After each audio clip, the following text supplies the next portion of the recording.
हजरत ख्वाजा मोइनुद्दीन चिश्ती अजमेरी रहमतुल्लाह अलैह अजमेरे बोरा कांतेन मैं जिंदगी में एक बार मदीना जाओ, मैं जिंदगी में एक बार मदीना जाओ, मदीना जाओ कभी लौट ना आओ, मैं जिंदगी में एक बार मदीना जाओ।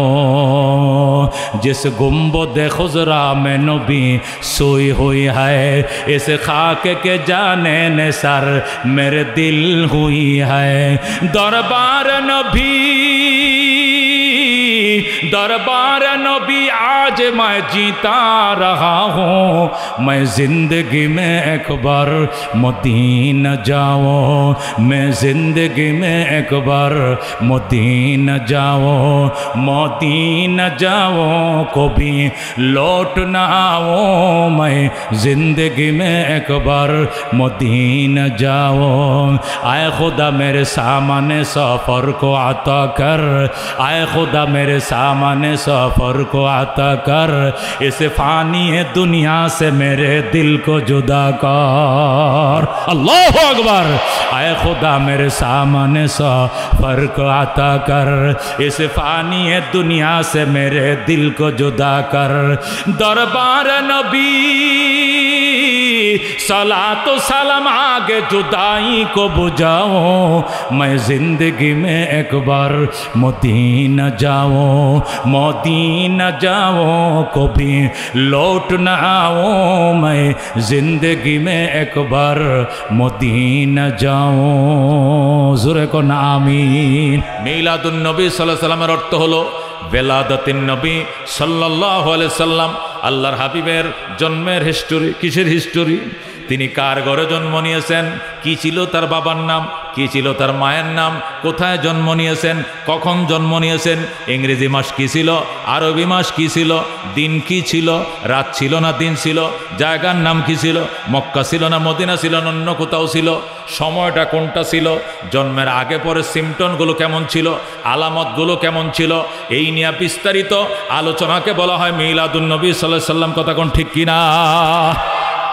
আল্লাহর হাবিব সাল্লাল্লাহু আলাইহি সাল্লাম কার ঘরে জন্ম নিয়েছেন, কি ছিল তার বাবার নাম, কি ছিল তার মায়ের নাম, কোথায় ছিল তার জন্মভূমি, জন্মস্থান ছিল কোনটা, জন্মের টাইম কোন ছিল কোনটা, এবং তার জন্মের আগে পরের সিমটম আলামতগুলো নেশানাগুলো কি ছিল, এই নিয়ে বিস্তারিত আলোচনাকে বলা হয় মিলাদুন নবী সাল্লাল্লাহু আলাইহি সাল্লাম। কতক্ষণ ঠিক কিনা? কোথায় মিলাদুন নবী সাল্লাল্লাহু আলাইহি সাল্লাম, কোথায় দোয়া দুরুদ, কোনটা নিয়ে কোন জায়গায় লাগাইছি, লাগানোর কারণে বহু মসজিদের ইমামের ইমামতি নাই। কতক্ষণ ঠিক কিনা? হুজুর মিলাদ পড়লো না, হুজুরকে বললাম মিলাদ পড়তো, হুজুরে মিলাদ পড়লো না, না পড়ে নবীজির জিন্দিগির আলোচনা করে হুজুর মোনাজাত করে দিছে, এই হুজুর বালা না। কতক্ষণ ঠিক কিনা? আছে কিনা? অনেক জায়গায় এইগুলো চলছে। মুহতারাম হাজিরিন, এই জন্য মিলাদুন নবী কাকে বলে অরিজিনাল অর্থে আমাদেরকে বুঝতে হবে। মিলাদুন নবী বলা হয় বেলাদাতুন নবী সাল্লাল্লাহু আলাইহি সাল্লাম, আল্লাহর হাবিব সাল্লাল্লাহু আলাইহি সাল্লামের জিন্দিগির হিস্টোরি নিয়ে আলোচনা করা। কতক্ষণ ঠিক কিনা?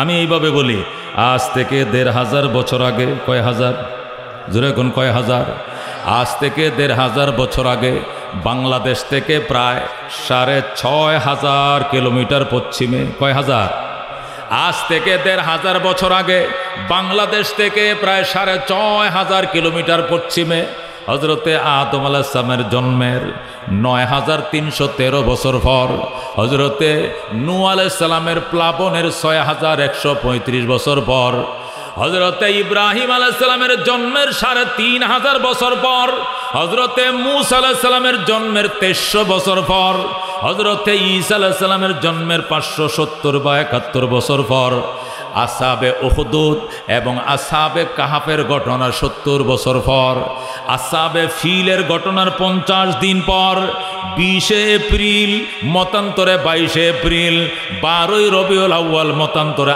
৮ অথবা ১১ রবিউল আউয়াল সোমবার দিন সুবে সাদেকের টাইমে বাবা আব্দুল্লাহর ঘরে, মা আমিনার উদরে, মক্কা নগরে সর্বযুগের সর্বশ্রেষ্ঠ মহামানব আকায়ে নামদার তাজদারে মদিনা ইমামুল আম্বিয়া সৈয়দুল কাউনাইন শাফিউল মুজনিবিন রহমতুল লিল আলামিন আহমদ মুজতবা মুহাম্মদ মুস্তাফা সাল্লাল্লাহু আলাইহি সাল্লাম তামাম পৃথিবীকে উজালা করে দুনিয়াতে তশরীফ আনেন। জোরে কোন সুবহানাল্লাহ।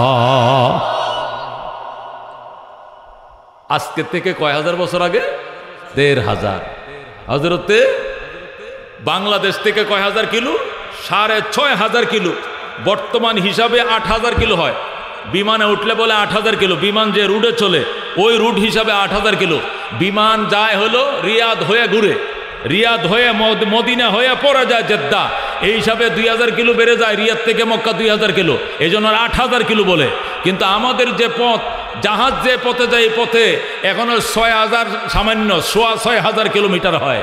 যা হোক, ৮,০০০ কিলো হোক বা ৬,০০০ কিলো হোক, বাংলাদেশ থেকে প্রায় ৬,৫০০ কিলোমিটার পশ্চিমে আদম আলাইহিস সালামের জন্মের আনুমানিক ৯,৩১৩ বছর পর হযরতে নূহ আলাইহিস সালামের মহাপ্লাবনের ৬,১৩৫ বছর পর এক কৌল অনুযায়ী হযরতে ইব্রাহিম আলাইহিস সালামের জন্মের ৩৫০০ বছর পর, হযরতে মূসা আলাইহিস সালামের জন্মের ২৩০০ বছর পর, ঈসা আলাইহিস সালামের জন্মের ৫৭০ বা ৭১ বছর পর, আসহাবে উখদুদ এবং আসহাবে কাহাফের ঘটনার ৭০ বছর পর, আসহাবে ফিলের ঘটনার ৫০ দিন পর, ইংরেজি মাস ছিল এপ্রিল মাসের ২০ বা ২২, আরবি ছিল রবিউল আউয়াল মাসের ১১, ৯ অথবা ১২, বার ছিল সোমবার। যেরকম সুবহানাল্লাহ।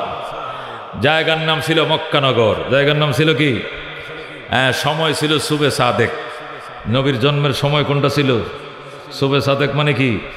আর মাত্র ১ মিনিট সময় বাকি আছে, খানা ফিনা বন্ধ করেন, সেহরির সময় শেষ। বলে কিনা? বলে কিনা? কখন বলে? কখন বলে? ফজরের আজানের আগ দিয়া। বলে মুয়াজ্জিন কি বলে? খানা ফিনা বন্ধ করেন, আর মাত্র আধা মিনিট আছে, আর ৩০ সেকেন্ড আছে, আজান হয়ে যাবে, খানা ফিনা বন্ধ করেন। ওই সেহেরি শেষ হইয়া ফজরের যে প্রথম টাইম যেটা শুরু হয় এটাকে সুবে সাদেক বলা হয়। যেরকম আল্লাহু আকবার। সেহেরিও শেষ, সুবে সাদেকও শুরু, বাইতুল্লাহ আজানও চলছে, নবীজি দুনিয়াতে উঁকি দিয়েছেন। যেরকম আল্লাহু আকবার। তখন তো আর আজান হতো না, ফেরেশতারা আজান দিয়েছে, ফেরেশতারা নামাজের প্রস্তুতি নিচ্ছিলেন, আল্লাহর হাবিব দুনিয়া আসার প্রস্তুতি নিয়েছিলেন। যেরকম আল্লাহু আকবার। জায়গা ছিল মক্কানগর। বাবার নাম ছিল আমিনা, মায়ের নাম ছিল কি? বাবার নাম আব্দুল্লাহ, মায়ের নাম আমিনা। যেরকম আল্লাহু আকবার। আল্লাহর হাবিব দুনিয়াতে তাশরিফ আনেন। যেরকম আলহামদুলিল্লাহ। বিনা দরখাস্তে, বিনা দরখাস্তে, বিনা নোটিশে, বিনা আবেদনে, কপালের জোরে, ভাগ্যের জোরে আমরা তার উম্মত হয়ে গেলাম। চিৎকার মেরে বলেন আলহামদুলিল্লাহ। গুনাহগারম ওয়ালাকিন খুশনসিবম, গুনাহগারম ওয়ালাকিন খুশনসিবম। ডক্টর ইকবাল, আল্লাহু আকবার। আল্লাহর পিয়ারা বান্দারা বলে, আল্লাহ পাপী তবে কপাল ভালো, আপনার হাবিবের উম্মত বানাইলেন। যেরকম সুবহানাল্লাহ। এই ছিল নবীজির মিলাদের ইতিহাস। মূল মিলাদটা এখানে, জমি নবীজির জন্মের পুরা হিস্টোরিটা এখানে সিরিয়াল ক্রমে তত্ত্ব সহকারে আপনাদেরকে শোনাইলাম। এটা হলো মিলাদ। আল্লাহর হাবিব সাল্লাল্লাহু আলাইহি সাল্লামের বাবার নাম কি ছিল? আব্দুল্লাহ। মায়ের নাম কি ছিল? আমেনা। জন্মভূমির নাম ছিল, জন্মভূমির নাম কি? মক্কানগর। জন্মস্থান কোথায়? জমজম পাড়ায়। কোথায় জন্ম? জমজম পাড়ায় জন্ম। জন্মের টাইম ছিল সুবে সাদেক, জন্মের দিন ছিল সোমবার। এইগুলো জানা যাবে, আমল করার ব্যবস্থা নাই। কতক্ষণ ঠিক কিনা? সোমবারে নবী জন্ম নিয়েছেন, আমি ইচ্ছা করলে সোমবারে জন্ম নিতে পারবো না, ঠিক কিনা? নবী সুবে সাদেক এই টাইমে জন্ম নিয়েছেন, আর আমি আসরের আজানের টাইমে জন্ম নিয়েছি। কতক্ষণ ঠিক কিনা? এগুলো জানার ব্যবস্থা আছে, আমল করার ব্যবস্থা নাই। এটি মিলাদ। আল্লাহর হাবিব সাল্লাল্লাহু আলাইহি সাল্লামের মিলাদ বয়ান করতে গিয়ে হযরত আমিনা বলেছেন, ও মক্কার মেয়েরা শোনো, যেদিন আমার মোহাম্মদ আমার পেটে আইছে আমি ওই দিনে টের পাইছি। আল্লাহু আকবার। মক্কার মেয়েরা বলে, আগে কেন বলো নাই? আমাকে বলতে নিষেধ করে দেওয়া হয়েছে। রাত্রিবেলায় আমার কানে কানে বলা হয়েছে, আমিনা 14 তারিখের চাঁদ তোমার পেটের ভিতরে আইছে, পৃথিবী সৃষ্টির রহস্য তোমার পেটে লুকিয়ে রয়েছে, খবরদার আমিনা কাউকে বলিও না, এখন বলা যাবে না। আমিনা বলেন, যেদিন আমার সন্তান আমার পেটে আইছে ওই দিনে আমি দেখতাম দরজা বন্ধ করে যখন শুইতাম, দেখতাম আমার ঘরের চালের মধ্যে কুদরতি বাতি জ্বলে। আল্লাহু আকবার। যতক্ষণ অন্ধকার ছেয়ে থাকতো দুনিয়া, অতক্ষণ আমার ঘরে বাতি জ্বলতো। ভোরের আলো ফিরে আসলে অটোমেটিক বাতি নিভে যাইত। তখন আমি টের পাইছিলাম আমার পেটে আনকমন কোনো সন্তান আল্লাহ আমার পেটে দিয়েছে। আমিনা বলেন প্রায় সময় আমাকে স্বপ্ন দেখানো হতো। আমিনা 14 তারিখের চাঁদ লুকায় রয়েছে, কাউকে কইও না, সন্ধ্যার পরে ঘরের বাহিরে যেও না। আমি সন্ধ্যার পরে বেশি ঘরে বাহিরে যাইতাম না। ঘরের ভিতরে বাসনের মধ্যে তিনি পেশাব করতেন, বাহিরে যাইতেন না। ও আমিনা, তোমার ছেলের নাম হবে আসমানে হবে আহমদ, জমিনে হবে মোহাম্মদ। দুনিয়ার সন্তান দুনিয়া 4-7 দিন পরে আকিকা করে নাম রাখে, আর আমার ছেলের নাম আমার পেটের ভিতরে থাকতেই রাইখে দিছে আমার আল্লাহ। এটাই নবীজির সাল্লাল্লাহু আলাইহি সাল্লামের মিলাদ। এটা জানা যাবে রে দুস্থ, আমল করার কোনো ব্যবস্থা নাই। হযরত আমিনা বলেন দুনিয়ার মা বোনদেরকে দেখেছি পেটে বাচ্চা এলে কত অস্বস্তি অশান্তি, বাচ্চা নড়াচড়া করে, শুয়ে থাকতে মন চায়, শরীর গাফেল গাফেল মনে হয়, অশান্তি লাগে, বমি বমি ভাব হয়, খাওয়া রুচি হয় না, যেটা খাই সেটাই গন্ধ করে। কিন্তু আমার মুহাম্মদ 10 মাস 10 দিন আমার পেটের ভিতরে ছিল, এমন কোনো অস্বস্তি অশান্তি আমি কোনোদিন টের পাই নাই। আল্লাহু আকবার। আমাকে শুধু বলা হতো আমিনা তোমার পেটে যে বাচ্চা কাউকে কইও না। আমি বলতাম না বইলে কয়দিন থাকবো, 3 মাস পরে তো অটোমেটিক মহিলারা জানিয়ে ফেলাইব। যখন আমার পেট বড় হতে শুরু হবে তখন তো আর লুকিয়ে রাখা যাবে না। 10 মাস সে পেট কি লুকায় রাখা যায়নি লুকায়া। আমিনা কয় আপনারা যে বলতেছেন কাউকে না বলার জন্য, ঠিক আছে আমি 2-3 মাস লুকিয়ে রাখলাম, কাউকে বললাম না, কিন্তু 3 মাস পরে তো পেট ধীরে ধীরে বড় হতে থাকবে, আমার পার্শ্ববর্তী মেয়েরা তো চিন্নে ফেলাবে, তখন আমি কি বলে লুকিয়ে রাখবো? আমিনা বলেন আমারে বলা হতো তুমি টেনশন করিও না, তোমার পেটের অবস্থা 3 মাস যেমন থাকবে, এখন যেমন আছে 10 মাস 10 দিনেরটা এমনই থাকবে, পেট বড় হবে না। আল্লাহু আকবার। আমিনা বলেন আমার মুহাম্মদ আমার পেটে ছিল, আগেও পেটের অবস্থা যেমন ছিল পরে এমনই ছিল। বাহির থেকে কোনো মহিলা আমি না বললে নিজের থেকে সে বুঝতেই পারতো না আমার পেটে বাচ্চা। আল্লাহু আকবার। আমার পেটে যে বাচ্চাটা কিভাবে আল্লাহ লুকিয়ে রাখছে, এটা পেট দেখে কেউ বুঝতেও পাইতো না, টেরও পাইতো না। আমার রব এইভাবে লুকিয়ে রাখছে, যেরকম আল্লাহু আকবার। আমিনা বলেন এইভাবে মাওলায় লুকিয়ে রাখছে, কেউ টার পায় না। বাচ্চারা পেটে বড় হয়ে গেলে লাথি মারে, কলিজায় লাথি মারে, মা জ্ঞান হারিয়ে ফেলে, মা শুয়ে পড়ে, কামকাজ করতে পারে না, অলস অলস শরীর লাগে। এমন কোনো সিমটম আমি কোনো দিন পাই নাই, এমন কোনো সিমটম আমি পাই নাই। যেদিন ডেলিভারি হবে, আমার বাচ্চা ডেলিভারি হবে, ওই দিন আমার বান্দি, আমার পার্সোনাল লোকজন শুধু জানতো আমার পেটের বাচ্চা, যাদেরকে আমি বলেছি অন্য কেউ জানতো না। এই জন্য আমার স্বামীর রেখে যাওয়া বান্দি উমাইয়া, আমার বান্দি উমাইয়া আমার বামে বসা ছিল, আমার বাসুর আবুল আহাবের বান্দি সুয়াইবা আমার ডাইমে ছিল, আর উমাইয়া আমার বামে ছিল। এই 2 বান্দি শুধু জানতো, অন্য কেউ জানতো না। এই 2 উম্মে আইমন আমার স্বামীর রেখে যাওয়া বাদী ছিল, সে ছিল বামে আর সুয়াইবা ছিল ডানে। 2 জন 2 পাশে বসা, ওরা জানতো আমার পেটে বাচ্চা। আমি তাদেরকে বলেছি আমি খেজুরের ছাল দিয়ে বানানো কুলবালিশের মধ্যে হেলান দিয়ে শুয়ে রইছি। ওই উম্মে আইমন বামে বসা, সুয়াইবা ডানে বসা। একজন আমারে জিজ্ঞাসা করে ম্যাডাম কেমন লাগে শরীরটা, পেটে কোনো ব্যথা অনুভূত হয়নি? আমি বললাম না। হওয়ার তো কথা 10 মাস 10 দিন হয়ে গেছে। আমি বললাম না, কোনো পেটে ব্যথা নাই, অশান্তি নাই, শুধু এতটুকুই মনে হচ্ছে শুধু আমার চোখগুলো টেনে টেনে বন্ধ হয়ে যাচ্ছে, ঘুম আর ঘুম, আমার চোখে শুধু ঘুম। আমি কথা বলতে বলতে ঘুমিয়ে যেতাম, ওদের সঙ্গে কথা বলতে বলতে ঘুমিয়ে যেতাম। সুবহানাল্লাহ। আল্লাহর হাবিবের মা বলেন আমি শুধু এতটুকুই ক্লান্তি বুক করেছি, শুধু ঘুম অনুভূত হতো, আমার চোখগুলো বন্ধ হয়ে আসতো। উম্মে আইমন বামে বসা, সুয়াইবা ডানে বসা, ওদের সাথে কথা বলতে বলতে আমি ঘুমিয়ে যাই। ঘুমের ঘরে দেখি আমার পুরা ঘরটা নূরে নূরান্বিত হয়ে যায়। আমি ঘুমের ঘরে দেখি আমার ঘরটা ফক ফক হয়ে গেছে, একদম নূরে নূরান্বিত হয়ে যায়। কোনায় কোনায় ইসলামের রমণীরা বসা। আল্লাহু আকবার। ইসলামের পূর্বের ইমানদার নারীরা আমার ঘরে আসছে, তাশরিফ আনছে, তারা কোনায় কোনায় বসা। আমারে জিজ্ঞাসা করে আমিনা উরানে চিনুনি? আমি বললাম না, চিনি না। উনি আদম পত্নী হযরতে হাওয়া আলাইহিস সালাম। আল্লাহু আকবার। হে উম্মে আইমা, হে আমিনা, তুমি কি চিনো না? না, আমি কেন চিনবো, আমি কেমনে চিনবো? জীবনও তো ওনাকে দেখি নাই। ওই কোনায় বসে ওনারে দেখছো নি? জীবনে কয় না। উনি হযরতে ঈসা আলাইহিস সালামের আম্মা মরিয়ম। আল্লাহু আকবার। ওনাকে চিনুনি? ফেরাউন পত্নী হযরতে আসিয়া। আল্লাহু আকবার। উনি অমুক। এইভাবে ইসলামের পূর্বের ইমানদার নারীদেরকে আমার সঙ্গে পরিচয় করিয়ে দেওয়া হলো। হযরতে আমিনা বলেন, আমি বললাম, মা গো, আপনারা কি জন্য আমার ঘরে এসেছেন? মহিলারা ডাক দেয়, মা তুমি কি জানো না 10 মিনিটের ভিতরে তোমার ঘর থেকে 14 তারিখের যা চাঁদ জন্ম নিবে, ডেলিভারি কেসে তোমাকে সহায়তা করার জন্য আল্লাহ রাব্বুল আলামিন আমাদেরকে মেডিকেল টিম বানায় পাঠাইছে। তোমার ডেলিভারি কেসে সহযোগিতা করার জন্য দায়া হিসাবে আমাদেরকে মেডিকেল টিম হিসেবে আল্লাহ পাঠাইছে।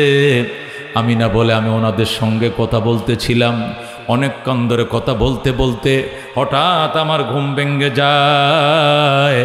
ছায়া দেখে 14 তারিখের চাঁদ সোয়াইবার কোলে।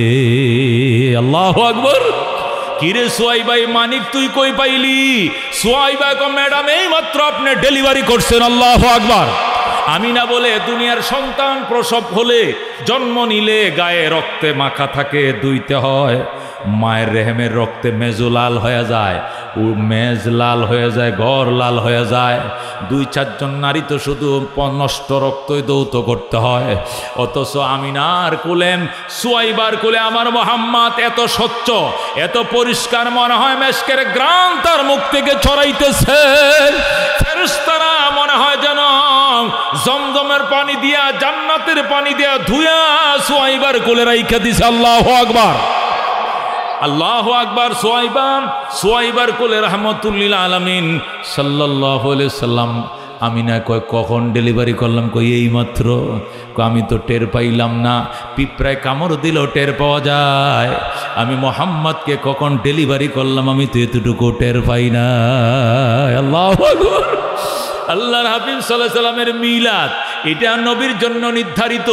আমার মা যখন আমার প্রসব করেছিল, মৃত্যুর যন্ত্রণা অনুভব করছিল, কাডা মুরগির মতো গড়াগড়ি করছিল, আর বলছিল, আপনারা কারা গো, আমারে মাফ করে দিয়েন। স্বামী গো, আপনি আমাকে ক্ষমা করে দিয়েন। মা রে, আমারে ক্ষমা করে দিও।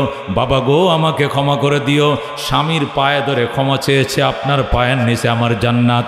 জীবনে আপনার অনেক কথা অমান্য করেছি, দয়া করে আমারে ক্ষমা করে দেন।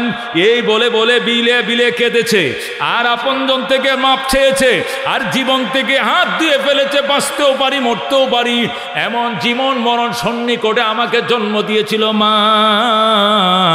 অথচ হযরতে আমিনা আল্লাহর হাবিবকে প্রসব করলেন, পিঁপড়ার কামড় দিল টের পাওয়া যায়, এমনও টের পায় না। আল্লাহু আকবার। হযরত আমিনা বলে, সোয়াইবারে আমার কুলে দে। আমিনা নিজের কুলে নিলেন, নিয়ে দেখলেন নবীজি নিজের হাত মোবারক তার লজ্জাস্থানে হাতটা রাইখা দিছে। সেখান থেকে হাতটা সরাইতে গেলে নবী কান্না করে। আমিনা বললেন, ঘটনাটা কি? এখানে হাত রাখে, সরাইতে দেয় না, কারণ কি? মা বুঝা পালাইছে, বুঝেছি আমার মোহাম্মদ তার লজ্জাস্থান কাউকে দেখতে দিবে না। উম্মে আইমান ঘরে ঢোক, আমার শাড়ির আঁচল ছিঁড়ে নিয়ে আয়। উম্মে আইমান ঘরে ঢুকছে, শাড়ির আঁচল ছিঁড়ে নিয়ে আইছে। যখন লুঙ্গির মতো পরায় দিছে, 1 ঘন্টার শিশু নিজের হাতটা সরায় নিছে, আর কোনো অসুবিধা নাই। 1 ঘন্টার শিশু, তারপরেও তার লজ্জাস্থান কাউকে দেখতে দেয় নাই। দুনিয়ার কোনো মানুষ আল্লাহর হাবিবের লজ্জাস্থান দেখতে দেয় নাই, আল্লাহ দেখতে দিবেনও না। যদি বলেন তাহলে আজমরা তো দেখছে, যারা খতনা করাইছে তারাও তো দেখছে। নবী কইন্নি বলিতু মাখতুনান, আল্লাহ আমারে খতনা করায় দুনিয়াতে পাঠাইছে। দুনিয়ার কোনো হাজাম, কোনো ডাক্তার আমাকে মুসলমানি করায় না। আল্লাহু আকবার। আমিনা বলে, যখন আমি কাপড়টা পরাইছি, আমি হাতটা সরাইতেছি, কাপড়টা সরানোটাই আমার ছেলে হাতটা সরায়। আমি ফাঁক দেওয়া ছায়া দেখি আমার মোহাম্মদ মুসলমানি করায় দুনিয়াতে আইছে, মুসলমানি করায়। আল্লাহু আকবার। এটা নবীর জন্য খাস, এটি নবীর জন্য নির্ধারিত, এটা উম্মতের জন্য হবে না রে বাবা, এটা আল্লাহর হাবিবের জন্যই। এটাই নবীজির মিলাদ, এটা জানা যাবে, আমল করার কোনো ব্যবস্থা নাই। কথা কোন ঠিক কিনা? মুসলমান, আদনান নবীর কলিজার টুকরা দাদা, নবীজির দাদা আব্দুল মুত্তালিব ফজর নামাজ পড়ে বাইতুল্লাহ ফইরা আল্লাহর ঘর ঝাড়ু দেয়, মেহমানদেরকে জমজমের পানি উঠায় খাওয়ায়। এরপরে তিনি ঘরে আসেন, নামাজ পড়লেন, বাইতুল্লাহ ঝাড়ু দিলেন, আল্লাহর ঘরের মেহমানদেরকে জমজমের পানি পান করাইলেন। এরপরে ঘরে আইসা শুনে তার মৃত সন্তান আব্দুল্লাহর ঘরে 14 তারিখে চাঁদ জন্ম নিয়েছে। ডাক দিয়া কো, বৌমা আমার নাতি আমার কোলে দাও। উম্মে আইমান নবী গিয়ে তার শ্বশুরের হাতে উঠাইয়া দিলেন। আব্দুল মুত্তালিব নিজের নাতিকে পায়ে খুশি। 14 তারিখের চাঁদের মতো ঝলঝল করতেছে। দূরে কোন আল্লাহু আকবার। রবিউল আউয়াল মাসের 12 তারিখ, একদিকে আকাশের দিকে তাকায়, আরেকবার আল্লাহু আকবার নাতির দিকে তাকায়, দেখে নাতির চেহারাটা চাঁদের চেয়েও কম সুন্দর নয়। আকাশ হতে চাঁদ নেমেছে মা আমিনার কোলে, আদার রাতে উঠল যেন চাঁদের চেরাগ জ্বলে, চাঁদের চেরাগ জ্বলে। গুলশানে আজ বুলবুলিরা গাইছে শিরিন কালাম, তামাম জাহান নবীর তরে জানাইলা কো সালাম, জানাইলা কো সালাম। আকাশ হতে চাঁদ নেমেছে মা আমিনার কোলে, আদার রাতে উঠল যেন চাঁদের চেরাগ জ্বলে, চাঁদের চেরাগ জ্বলে। যেরকম মারহাবা। আম্মা জান আয়েশা রাদিয়াল্লাহু তাআলা আনহা বলতেন, মাঝে মধ্যে আমার ঘরের বাতিতে তেল থাকতো না, তেল না থাকার কারণে বাতি জ্বালাইতে পারতাম না, অন্ধকারে বৈশা থাকতাম। নবী করে আসলে রান্না বান্না করব, প্রয়োজনে কাজগুলো সারব। আল্লাহ নবী এশার নামাজ পড়ে যখন ঘরে তশরিফ আনতেন, আসার পরে বলতেন, আয়েশা রান্না বান্না হয়েছে নি? ইয়া রাসূলুল্লাহ, হাবিব আল্লাহ, আলো নাই, বাতি নাই, এই জন্য রান্না বান্না হয় না, আপনার অপেক্ষায়। আপনি ঘরে থাকলে বাতি লাগে না। যেরকম আল্লাহু আকবার। পয়গম্বর ঘরে বসে থাকতেন আর নবীজির কফরের আলো দিয়ে আয়েশা সমস্ত ঘরের কাজগুলো সারতেন। যেরকম সুবহানাল্লাহ। আমারও সূর্য আছে, আসমানেরও সূর্য আছে। ওয়াশামসি আফজলু শামসাস সামাই ফাইন্না শামসা তাতলাউ বাদা ফাজরিন ওয়াশামসি তাতলাউ বাদাল ইশাই। দুনিয়ার সূর্য ফজরের পরে আকাশে উঠে, আর আমার সূর্য এশার পরে আমার ঘরে উঠে। যেরকম আল্লাহু আকবার। আল্লাহ হাবিব সাল্লাল্লাহু আলাইহি সাল্লামের কপাল থেকে যে নূরের ফোকাস মারতো, এই ফোকাস দিয়ে আম্মা জান আয়েশা বলেন, আমি একটা সুই পর্যন্ত খুঁজে বের করতে পারতাম পয়গম্বরের কপালের ফোকাসের দ্বারা। যেরকম সুবহানাল্লাহ। আব্দুল মুত্তালিব ডাক দিয়ে কয়, আম্মা জান দাও, আমার নাতি আমার কোলে দাও।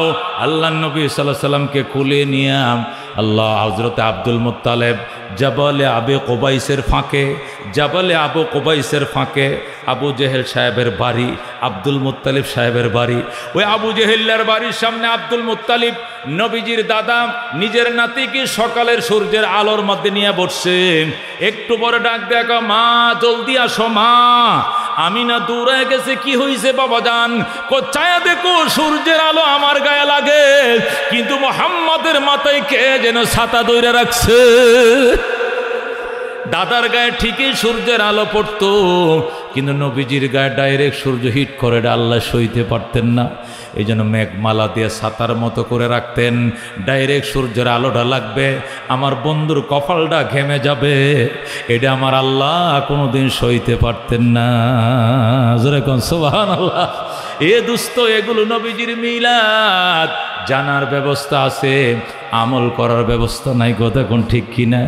কিন্তু নবীজির সিরাত জানারও ব্যবস্থা আছে, মানারও ব্যবস্থা হবে, মানারও ব্যবস্থা আছে। জানতে হবে, মানতে হবে, আমল করা ছাড়া ইসলাম হবে না।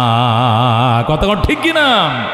আল্লাহ নবী সাল্লাল্লাহু আলাইহি সাল্লাম জন্ম থেকে নিয়ে 23 বছরের জীবন, নবুয়তি জীবন শুরু হওয়ার আগ পর্যন্ত, নবুয়তি জীবন শুরু হওয়ার আগ পর্যন্ত জন্ম থেকে নিয়ে 40 বছরের জিন্দিগিকে মিলাদুন নবী সাল্লাল্লাহু আলাইহি সাল্লাম বলা হয়, যেটাকে শরীয়তের দলিল নয়। যেদিন থেকে নবী হলেন 40 বছর 6 মাস 16 দিন বয়সে যখন ইকরা বিসমি রাব্বিকাল্লাযী খালাক নাজিল হয়, সেদিন থেকে শরীয়তের দলিল নাজিল হয়। সেখান থেকে টানা 23 বছর সিরাতুন নবী।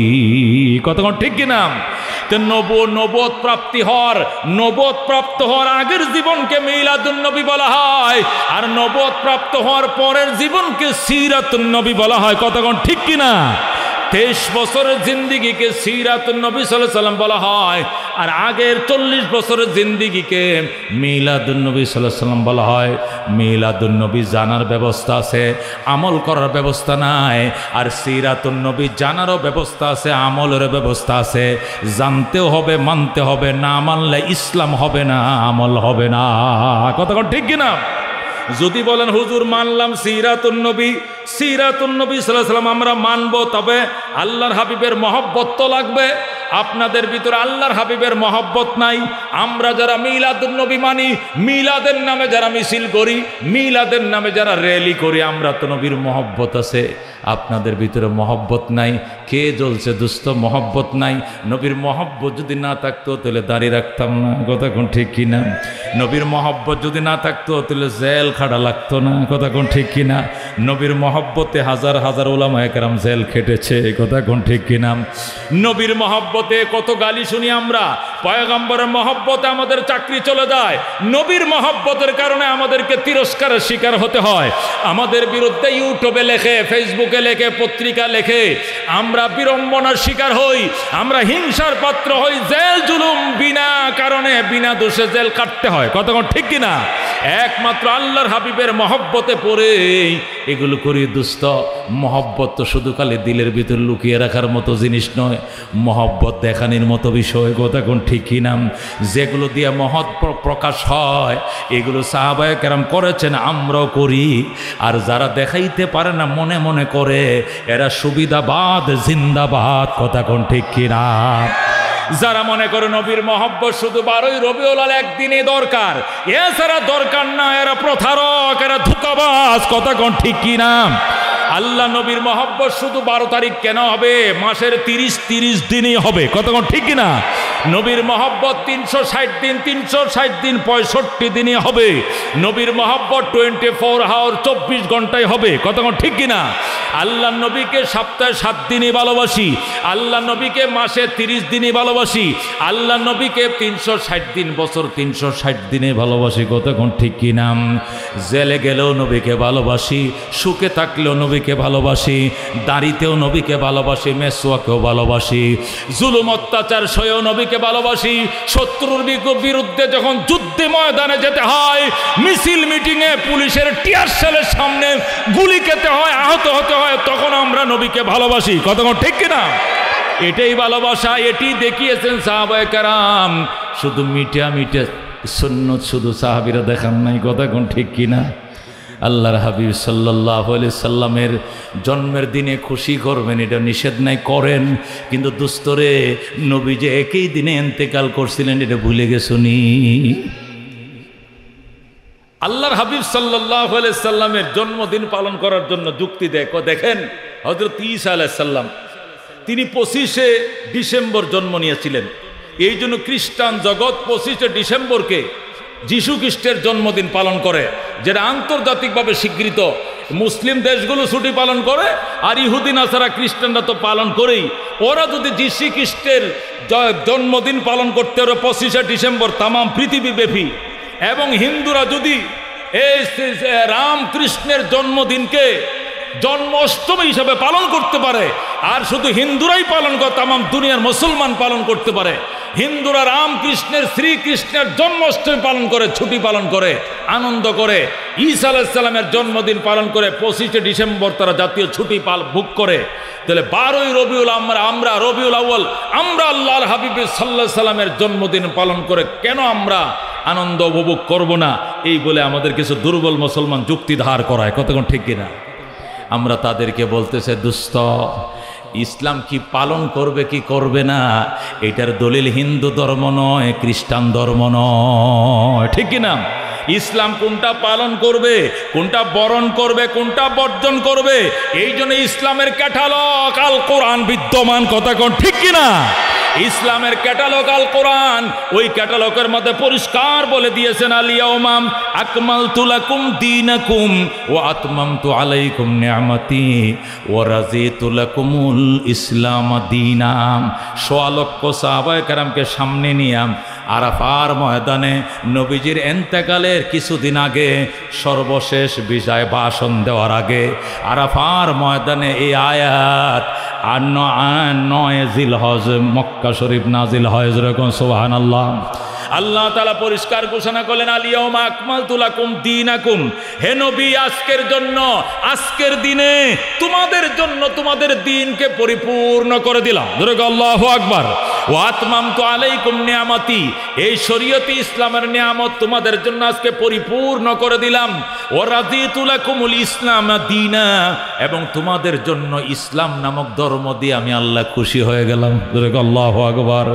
আজকের জন্য তোমাদের দিন আজকের থেকে কমপ্লিট করে দিলাম, পরিপূর্ণ করে দিলাম। সুতরাং এই দিনের মধ্যে নতুন করে কোনো বাড়ানোর প্রয়োজন নাই, এখান থেকে কমানোর কোনো প্রয়োজন নাই। এই দিনের বিধিবিধান পালন করার ক্ষেত্রে, বরণ এবং বর্জনের ক্ষেত্রে অন্য কোনো ধর্মকে ফলো করার দরকার নাই। ইসলামের জন্য ইসলামের ক্যাটালগ আল কোরআনে যথেষ্ট, কথা কোন ঠিক কিনা? আল্লাহ তাআলা আয়াত নাযিল করে বুঝাইছেন, যিশু কৃষ্ণের জন্মদিন তোমার আদর্শ নয়, রাম কৃষ্ণ শ্রীকৃষ্ণের জন্মদিন তোমার নবীর জন্মদিন পালন করার জন্য যথেষ্ট আদর্শ নয়। তোমার নবী নিজে কি বলেন দেখো, আল্লাহ নবী বলছেন, আল্লাহ তাআলা আমাকে জন্মদিন মৃত্যুদিন পালন করার জন্য আমারে পাঠায় না, কথা কোন ঠিক কিনা? ইন্নী বুইস্তু মুআল্লিমা, আমাকে আল্লাহ শিক্ষক করে পাঠাইছে। ইন্নী বুইস্তু লিউতাম্মিমা মাকারিমাল আখলাক, আল্লাহ আমাকে উত্তম আদর্শের পরিসমাপ্তি ঘটানোর জন্য দুনিয়াতে পাঠাইছে, কথা কোন ঠিক কিনা? আদর্শ কাকে বলে, উত্তম আদর্শ কাকে বলে, কত প্রকার ও কি কি উদাহরণ সহকারে বুঝিয়ে দেওয়ার জন্য আল্লাহ আমাকে পাঠাইছে। এই জন্য দোস্ত, ওই যীশু খ্রিস্টের জন্মদিন পালন, রামকৃষ্ণের জন্মদিন পালন, এটা মুসলমানের জন্য আদর্শ নয়। মুসলমানের আদর্শ হলো আল কোরআন, নবীজির হাদিস, কথা কোন ঠিক কিনা? আল্লাহর হাবিব সাল্লাল্লাহু আলাইহি ওয়াসাল্লাম বলছেন, লা তাজালু কবুরি মসজিদা, আমার কবরকে সিজদার জায়গা বানাইবা না, উৎসবের বস্তু বানাইবা না। ইহুদিরা তারা তাদের নবীদের কবরকে সিজদার জায়গা বানাইছে, খ্রিস্টানরা তাদের নবীদের জন্মদিনকে জন্মদিন পালন করে, মৃত্যু দিবসকে মৃত্যু দিবস পালন করে, তাদের কবরকে মাজার বানাইছে, মসজিদ সিজদার জায়গা বানাইছে। এইগুলো তোমরা আদর্শ বানাইবা না। আমি আল্লাহর রাসূল, জোরে কোন আল্লাহু আকবার, আমার জীবন আছে, আমার মরণ আছে, আমি তোমাদের মতো মানুষ, ব্যবধান হলো আমার কাছে ওহী আসে, তোমাদের কাছে ওহী আসে না, কথা কোন ঠিক কিনা? আল্লাহর হাবিব সাল্লাল্লাহু আলাইহি সাল্লামের মহব্বত নিজের রগ রক্ষা কলিজার ভিতরে এমনভাবে বিদ্যমান থাকতে হবে যেভাবে সাহাবায়ে কেরামের ভিতরে বিদ্যমান ছিল। হযরত আব্দুল্লাহ ইবনে যায়েদ ইবনে আব্দে রব্বি রাদিয়াল্লাহু তাআলা আনহু, রাসূলের কলিজার টুকরা সাহাবী, তুমি নবীর জন্মদিনে তুমি র্যালি পালন করো, মিছিল করো, অথচ ওই দিন আল্লাহর হাবিব ইন্তেকাল করেছেন। তুমি কি ভুলে গেছো নি যেদিন 25শে ডিসেম্বর ঈসা আলাইহিস সালাম জন্ম নিছেন, ওই দিন শুধু জন্মই নিছেন, ওই দিন তো তিনি ইন্তেকাল করেন নাই, কথা কোন ঠিক কিনা?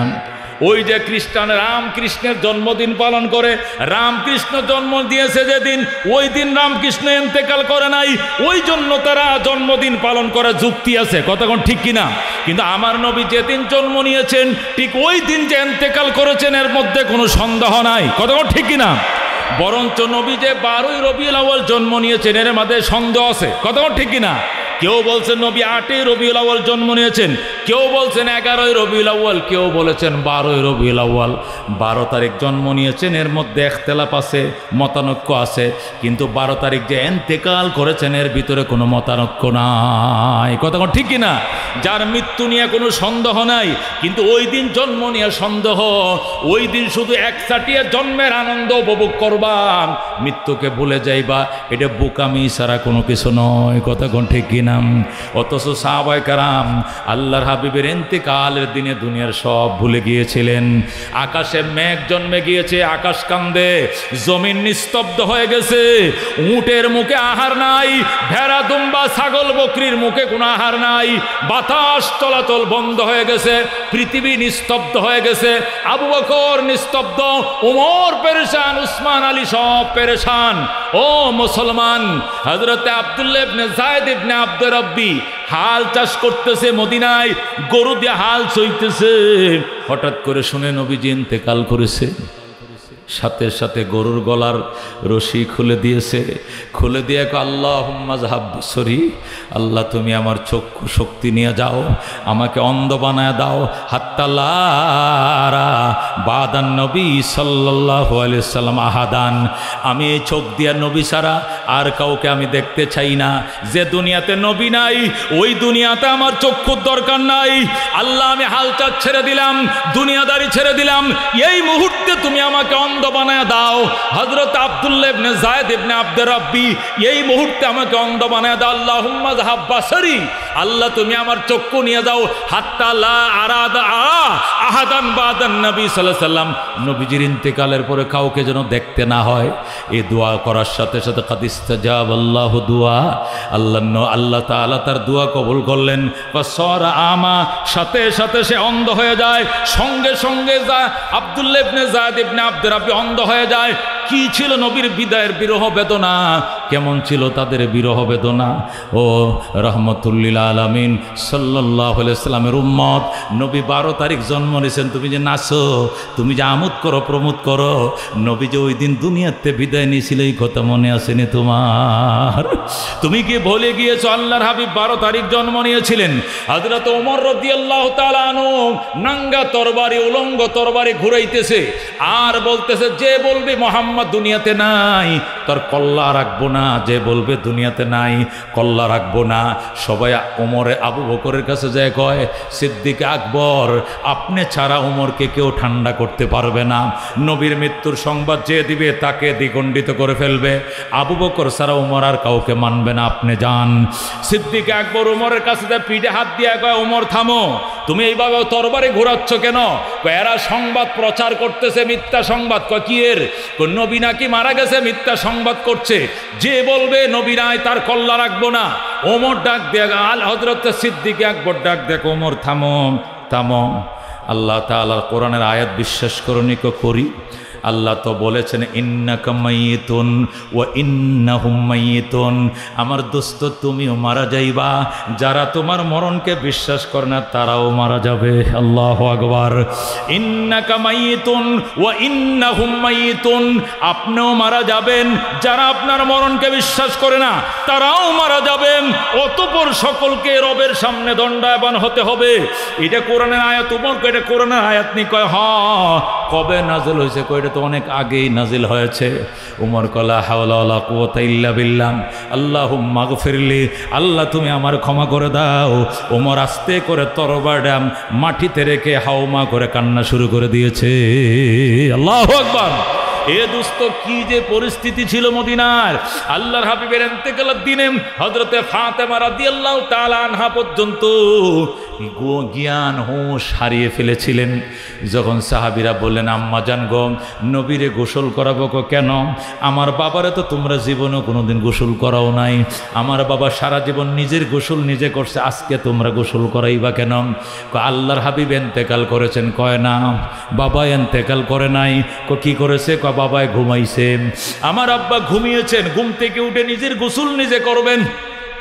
হযরত ফাতেমারে কেউ বুঝাইতে পারে না, ফাতেমা গো আল্লাহর হাবিব ইন্তেকাল করেছেন। কয় না, আমার বাবা ইন্তেকাল করে নাই, আমার বাবা ইন্তেকাল করে নাই, আমার বাবা ইন্তেকাল করে নাই, বারবার বলতেছে। আমার বাবাকে গোসল করান লাগবে না, বাবা এমনি ঘুম থেকে উঠবে, নিজে নিজে উঠে অন্যদিন যেরকম গোসল করে নিজের গোসল নিজে করব। আজকে তো আদর দেখাইতে হবে না, তোমরা শরমিয়া জোর করে পয়গম্বরকে গোসল করাইছে, কবর দিতে দিবে না। আমার বাবার কবর করো কেন? আমার বাবার কবর করতে হবে না, বাবা ঘুমাইছে। কয় তোমার বাবার কবর তোমার বাবার ঘরে হবে, বাহিরে কোথায় হবে না, ঘরের ভিতরে দিব, তুমি চিন্তা করিও না। জোর করে পাগলিনীরে বুঝাইয়া কবর দেওয়া হলো। নবীর প্রেমে জি পাগলিনী হয়ে গেছে, মাটি দিতে তো দিবেই না। কত মুসিবত, সোমবার দিন ইন্তেকাল করছেন, বুধবার দিন দিবাগত রাত্রে লাশ দাফন হয়েছে, 3 দিন চলে গেছে, শুধু রাজিয়া কুল্লার রাজিয়া, শুধু মুসিবত আর মুসিবত। যেরকম আল্লাহু আকবার। পয়গম্বর ইন্তেকাল করেছেন সোমবারে, দাফন হয়েছে বুধবারে রাত্রে।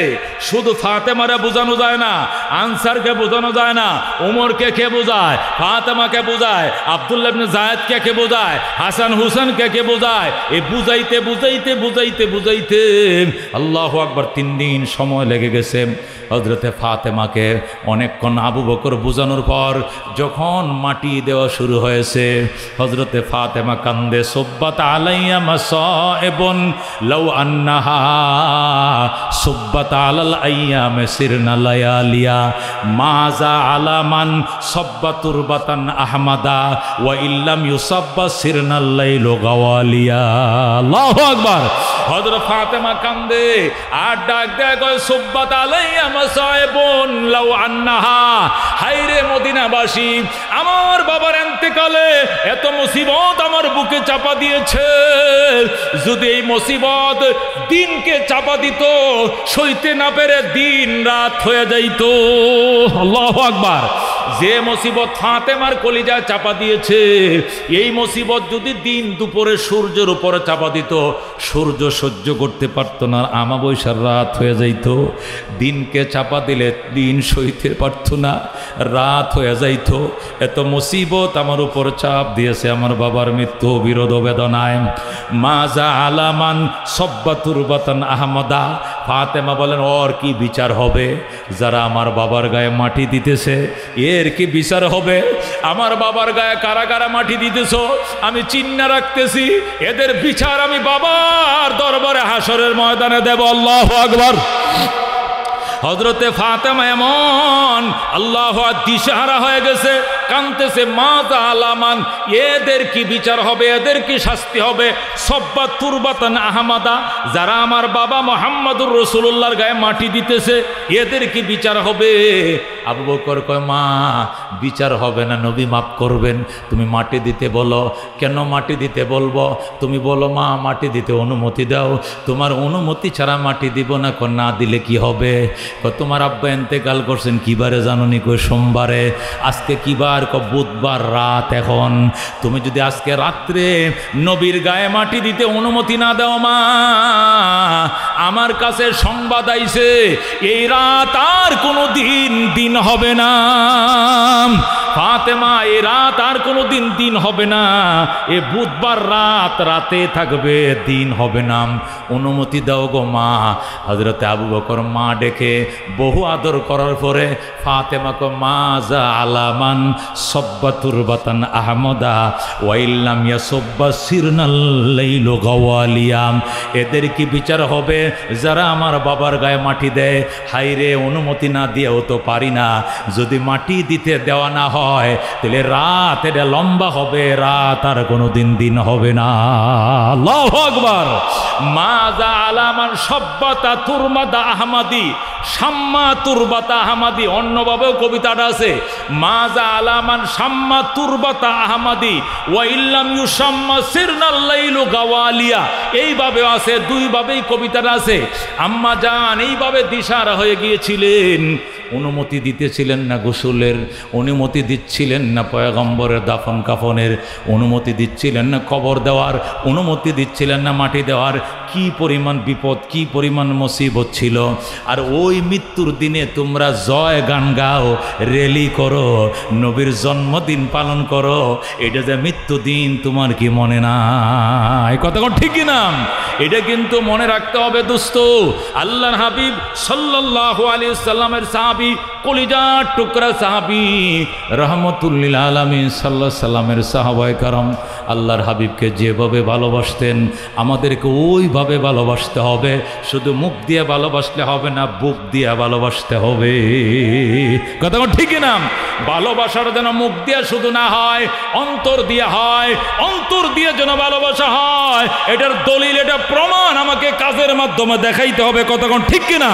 আল্লাহর হাবিব সাল্লাল্লাহু আলাইহি সাল্লামের সাহাবী, কলিজার টুকরা সাহাবী হযরতে আব্দুল্লাহ ইবনে জুবায়ের রাদিয়াল্লাহু তাআলা আনহুকে আল্লাহর হাবিব সাল্লাল্লাহু আলাইহি সাল্লাম শিঙ্গা লাগাইলেন। শিঙ্গা লাগানোর পরে শিঙ্গার দ্বারা যে নষ্ট রক্তগুলো বের হয়েছে, লাল লাল কালো কালো ময়লা যে রক্তগুলো শিঙ্গা লাগাইলে বের হয়, এই শিঙ্গার রক্তগুলো আল্লাহর হাবিব সাল্লাল্লাহু আলাইহি সাল্লাম একটা কাগজের মধ্যে করে বললেন, হে আব্দুল্লাহ ইবনে জুবায়ের, রসুলের ভাইয়ের ছেলে, হযরতে আসমার ছেলে। আসমা ছিল রসুল সাল্লাল্লাহু আলাইহি সাল্লামের কি হযরতে আয়েশা রাদিয়াল্লাহু তাআলা আনহার বড় বোন। আসমা ছিল 10 বছরের বড়, আয়েশা ছিল 10 বছরের ছোট। আয়েশাকে নবী বিয়ে করেছিলেন, আসমাকে হযরত জুবায়ের বিয়ে করেছিলেন। ওই জুবায়েরের ঘরের ছেলে হয়েছিল আব্দুল্লাহ ইবনে জুবায়ের রাদিয়াল্লাহু তাআলা আনহু। আল্লাহর হাবিব শিঙ্গা লাগাইলেন। শিঙ্গা লাগানোর পরে এই যে নষ্ট কালো রক্তটা গাড়ের রক্ত দিয়ে বের হয়েছে, ওই রক্তগুলো যখন পয়গম্বর সাল্লাল্লাহু আলাইহি সাল্লাম বললেন, হে আব্দুল্লাহ ইবনে জুবায়ের, আমার গায়ের রক্তটা মাটির নিচে দাফন করে আসো। আব্দুল্লাহ ইবনে জুবায়ের রক্ত নিয়ে দাফন করতে গেলেন। অনেকক্ষণ পর ফিরে আসলেন, দাফন করছো নিকো? করছি। কোথায় দাফন করছ? নবী গো, আমি মাটির নিচে দাফন করি নাই, আপনার রক্তটা আমার পেটের ভিতরে দাফন করে ফেলেছি। আল্লাহু আকবার। আল্লাহর হাবিব পেটের মধ্যে দাফন করছো, তার মানে কি? আপনার রক্তটা পাইছি আমি চাইটা গিলে ফেলেছি। আল্লাহু আকবার। আমি আপনার এই যে রক্তটা, যেটা শিঙ্গা লাগানোর কারণে রক্ত দিয়ে বের হয়েছে কালো কালো রক্তটা, এই বিষাক্ত রক্তটা আমি খেয়ে ফেলেছি। আল্লাহ নবী সাল্লাল্লাহু আলাইহি সাল্লাম বলেন, লান তামাসসাত কান্নার, হে আব্দুল্লাহ, আমি নবীর গায়ের রক্ত যার গায়ে ঢুকছে জাহান্নামের আগুনের কোনোদিন স্পর্শ করতে পারবে না। সুবহানাল্লাহ। এ নবী সাল্লাল্লাহু আলাইহি সাল্লামের মহব্বত সাহাবায়ে কেরামের ভিতর কেমন ছিলেন, আল্লাহর হাবিবের মহব্বত কেমন ছিল? ও দোস্ত, হযরত উরওয়া ইবনে জুবায়ের আস-সাকাফি, উরওয়া ইবনে মাসউদ, জুবায়ের না, হযরত উরওয়া ইবনে মাসউদ আর আস-সাকাফি, আল্লাহু আকবার, তিনি তখন মুসলমান হন নাই। উরওয়া ইবনে মাসউদ আস-সাকাফি মুসলমান হয় নাই। আল্লাহর নবী সাল্লাল্লাহু আলাইহি সাল্লাম উমরা করার জন্য মদিনা থেকে মক্কায় আসলেন।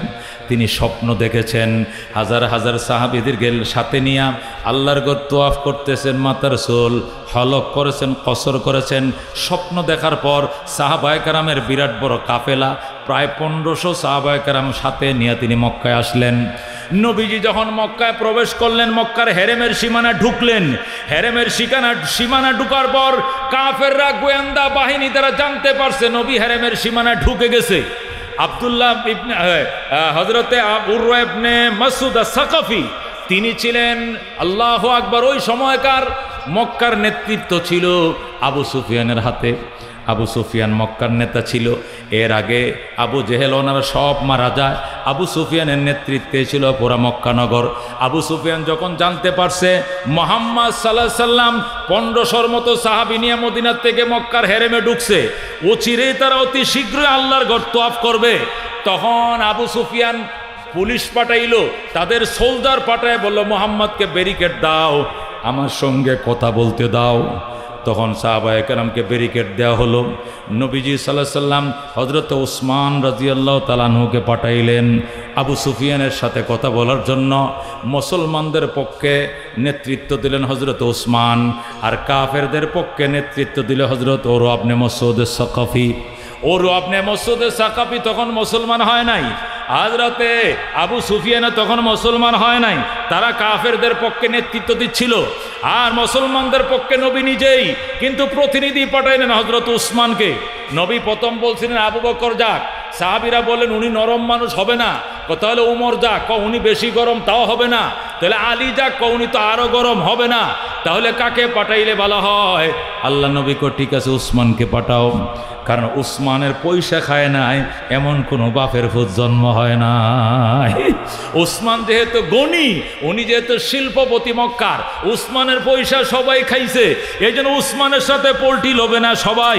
এই জন্য উসমানকে পাঠাও, উসমানের সাথে দুর্ব্যবহার করার আগে 3 বার ভাববে যে এই লোকটার সাথে দুর্ব্যবহার করব কি করব না। এই জন্য আল্লাহর হাবিব ওই হেরেমের কোনায় থেকে উসমানকে পাঠাইলেন, যাও যায়া আবু সুফিয়ানের কর্তৃপক্ষের সাথে কথা বলো। হযরত উসমান গিয়া আবু সুফিয়ানের সাথে কথা বলতে শুরু করলেন। আবু সুফিয়ানের পক্ষ থেকে কথা বলা শুরু করলো উরওয়া ইবনে মাসউদ আস-সাকাফি। তারা প্রস্তাব দিল, হে আবু মুহাম্মাদের প্রতিনিধি ওসমান, 10টা শর্ত এখানে সাব্যস্ত করা হয়েছে। 1 নম্বর, এবছর তুমি মদিনা রিটার্ন যাইতে হবে। 2 নম্বর, আগামী বছর ফেরত আসতে হবে। 3 নম্বর, আগামী বছর আসলেও 3 দিনের বেশি এখানে থাকা যাবে না। 4 নম্বর, এত সদস্য সাথে আনা যাবে না, অল্প সংখ্যক লোক আনতে হবে। 5 নম্বর, অস্ত্র টস্ত্র যাই আনবা এগুলো ঢাপের ভিতরে, কাবারের ভিতরে তালাবদ্ধ করে আনতে হবে, উন্মুক্ত তরবারি নিয়ে হেরেমে ঢোকা যাবে না। 6 নম্বর, মক্কার কোনো মানুষ মদিনায় গেলে রিটার্ন পাঠাইতে হবে, মদিনার কেউ মক্কায় ফিরে আসলে আমরা রিটার্ন পাঠাইতে পারবো না। এই চুক্তি 10 বছর বলবৎ থাকবে। এরকম 10টা চুক্তি করেছে ওরা। 10টা প্রস্তাব দিয়া ওসমানকে বলার পর ওসমান বলেন, আপনাদের প্রতিনিধি দেন আমার সঙ্গে, আমি তো সিদ্ধান্ত দেওয়ার কেউ নয়, আমি শুধু এই কথাগুলো প্রস্তাবনাগুলো আল্লাহ নবীকে শোনাবো। নবী যদি রাজি হন তাহলে স্বাক্ষর হবে, ওই মোতাবেক আমরা পরবর্তী কার্যক্রম চালাবো। উরওয়া ইবনে মাসউদ সাকাফিকে আবু সুফিয়ান বলল, ঠিক আছে তুমি যাও, যায়া নবীর সাথে কথা বলো। উরওয়া ইবনে মাসউদ সাকাফি হযরত ওসমান গনির সাথে আসলেন, আয়েশা মুসলমানদের তাঁবুর ভিতরে ঢুকলেন। আল্লাহর হাবিব সাল্লাল্লাহু আলাইহি ওয়াসাল্লাম ওসমানকে পেয়ে খুশি হলেন। মাঝখানে ওসমানের মৃত্যুর সংবাদ ছিল, এখানে অনেক কিছু হয়েছে, লম্বা ঘটনা বলা তো সময় নাই। আল্লাহ হাবিব সাল্লাল্লাহু আলাইহি ওয়াসাল্লামের দরবারে উরওয়া ইবনে মাসউদ সাকাফি আসলো। আসার পরে ওসমান বললেন, ইয়া রাসূলুল্লাহ, ইয়া হাবিবাল্লাহ, মক্কার কর্তৃপক্ষ যারা আছে ওরা তো আমাদেরকে পেয়ে বলতেছে আমরা নাকি গত 6 বছর আগে ওনাদেরকে না বলে মদিনা চলে গিয়েছিলাম, আমরা রাতের অন্ধকারে তাদেরকে না বলে মদিনা চলে গিয়েছিলাম। আজকে কাদের পারমিশন নিয়ে আমরা মক্কায় ঢুকেছি, ওনাদের পারমিশন ছাড়া হেরেমে ঢুকতে দেওয়া হবে না, বাইতুল্লাহ তোয়াফ করতে দেওয়া হবে না। তারা 10টি শর্ত প্রস্তাব করেছে, আমি সব কটা প্রস্তাব খসড়া করে নিয়ে এসেছি, আপনাকে শোনাবো। আপনি যদি রাজি থাকেন তাহলে এটা ফাইনাল কপি করা হবে, লিখা হবে এবং উভয় পক্ষ স্বাক্ষর করা হবে। এরপরে 1 কপি আমরা নিয়ে চলে যাব, আরেক কপি তাদেরকে রেখে যাব। আল্লাহর হাবিব বলেন, আলীকে বলো কলম নেওয়ার জন্য, লেখার জন্য। যেরকম আল্লাহু আকবার। হযরত আলী রাদিয়াল্লাহু তাআলা বলেন, শর্তগুলো কি? উরওয়া ইবনে মাসউদ সাকাফি একের পর এক শর্তগুলো বললেন, আর ওসমান বললেন, হ্যাঁ এমনই কথা হয়েছে। আলী রাদিয়াল্লাহু তাআলা বলেন, ওগো আল্লাহর হাবিব, সারা জীবন আপনার কথাগুলো অক্ষরে অক্ষরে পালন করেছি, আজকে আমার পক্ষে মানা সম্ভব নয়। যে কয়টা শর্ত করা হয়েছে সব কয়টা শর্ত কাফেরদের পক্ষে, আমাদের পক্ষে একটা শর্তও নাই। কেন একছাটিয়ে তাদের স্বার্থ রক্ষা করবো? আমরা তো সত্য ধর্মের উপরে আছি, আমরা কি সত্যের উপরে নই? তাহলে আমি আলী যুদ্ধ করব, তবু আল্লাহর ঘর তোয়াফ করব, আমরা পরাজিত হব না। আল্লাহর হাবিব বলেন, থামো আলী, শর্তগুলো তুমি লেখো। শের খোদা আলী রাদিয়াল্লাহু তাআলা শর্তগুলো লেখলেন। এরপরে স্বাক্ষর করো। স্বাক্ষর করলেন আলী। মুহাম্মাদুর রাসূলুল্লাহ লেখলেন এক পাশে, আর আবু সুফিয়ান ইবনে হারব লেখলেন আরেক পাশে। উরওয়া ইবনে মাসউদ সাকাফি বললেন, মুহাম্মাদুর রাসূলুল্লাহ শব্দটা কাটেন, উনি মুহাম্মাদুর রাসূলুল্লাহ, এটা আমরা মানি না। যেরকম নাউজুবিল্লাহ। মুহাম্মাদুর রাসূলুল্লাহ যদি মানি তাহলে আপনাদের সাথে আমাদের তো কোনো ঝগড়াই নাই, দ্বন্দ্বই নাই। আমরা তো মুহাম্মদকে রাসূলুল্লাহ মানি না, আমরা ওনাকে বলি মুহাম্মদ ইবনে আব্দুল্লাহ। সুতরাং মুহাম্মদ ইবনে আব্দুল্লাহ লিখতে হবে। আল্লাহর হাবিব সাল্লাল্লাহু আলাইহি ওয়াসাল্লাম বলেন, আলী মুসা মুহাম্মাদুর রাসূলুল্লাহ, মুইচা ওই জায়গায় মুহাম্মদ ইবনে আব্দুল্লাহ লেখো। আলী বললেন, হুজুর আগেরটা মানছি, এখন এটা মানা সম্ভব নয়। নবী বললেন, কলম আমার কাছে দাও। নিজের হাতে কলম নিয়ে টান দিয়ে কেটে দিয়ে বললেন, মান গেলে আমার গেছে, ইজ্জত গেলে আমার গেছে, সম্মান গেলে আমার গিয়েছে, তোমার কি? আমি কেটে দিলাম, এবার তুমি লেখো মুহাম্মদ ইবনে আব্দুল্লাহ। হযরত আলী তাই লিখলেন। এরপরে একটা কপি নিয়ে তারা চলে গেল, আরেকটা কপি নিয়ে আল্লাহর হাবিব সোজা মদিনায় চলে গেলেন। যেরকম আল্লাহু আকবার। আল্লাহর ঘর মদিনার থেকে 11 দিনের রাস্তা। কয় দিনের রাস্তা? মদিনা শরীফ থেকে 11 দিনের পথ পার করে সাহাবায়ে কেরামকে নিয়ে আল্লাহর নবী মক্কায় আসলেন। হেরেম শরীফ থেকে কোণার থেকে ওই হেরেমের কালো গিলাপটা দেখা যায়, এত কাছে চলে আসলেন। সেখান থেকে চোখের পানি মুছতে মুছতে সাহাবায়ে কেরাম মদিনার উদ্দেশ্যে রওনা করলেন। আবু সুফিয়ানের কাছে যখন উরওয়া ইবনে মাসউদ সাকাফি আবু সুফিয়ানের কাছে যখন পৌঁছাইলো, তখন আবু সুফিয়ান বলে, কিরে উরওয়া, কেমন হইলো ঘটনাটা? উরওয়া ইবনে মাসউদ সাকাফি বলে, অত্যন্ত খারাপ করছি কাজটা মুহাম্মদের সাথে, খুব একটি নিকৃষ্ট কাজ করেছি আমরা। কেমনে? এই লোকগুলো কত দূর থেকে আসছিল আল্লাহর ঘর জিয়ারতের জন্য, উনারা নাকি স্বপ্ন দেখেছে, মুহাম্মদ নাকি স্বপ্ন দেখেছে আল্লাহর ঘর তওয়াফ করতে। উনি যদি আল্লাহর নবী হয় তাহলে স্বপ্নটা তো ওহী। আল্লাহু আকবার। উনি স্বপ্ন দেখেছেন আল্লাহর ঘর তওয়াফ করতে, এই স্বপ্ন বাস্তবায়নের জন্য এসেছিলেন, আর আমরা তাকে হেরেমের কোণার থেকে ফেরত পাঠালাম। কাজটা ঠিক করি নাই, আসলে কাজটা ঠিক করি নাই। আবু সুফিয়ান কয়, কিরে তোর কথাবার্তার স্বাস্থ্য ভালো না, মুসলমান হয়ে যাবে নাকি? ওদের পক্ষে তো সাফাই গাছ, কারণটা কি? মুসলমান হবে বলে হব বলে বলছি না, মুসলমান যদি হওয়া লাগে হব, তবে আপনি আমার আগে মুসলমান হবেন, তারপরে আমি হব। যেরকম আল্লাহু আকবার। আগে আপনি মুসলমান হবেন, এরপরে আমি মুসলমান হব। কাজটা ভালো করে নাই। কেন? আমার তো মনে হয় এদের যে আদর্শ দেখলাম, এই যে তাঁবুতে গেলাম, এই 1500 মানুষ যে বৈশা রয়েছে, যেভাবে মোহাম্মদকে মানতে দেখেছি, এরা তো 2টা বছর পার হয় কিনা, এরা তো মক্কাটা আমাদের হাত থেকে নিয়ে নেবে। বাপের ফুট জন্ম হয় নাই মক্কার নিয়ন্ত্রণ ধরে রাখার মতো। যেরকম আল্লাহু আকবার। এরা মক্কা নিয়ে নিবে, খোদার কসম 2টা বছর ধরে রাখতে পারে কিনা সন্দেহ রে। হে আবু সুফিয়ান, সন্দেহ লাগে 2টা বছর ধরে রাখতে পারে কিনা।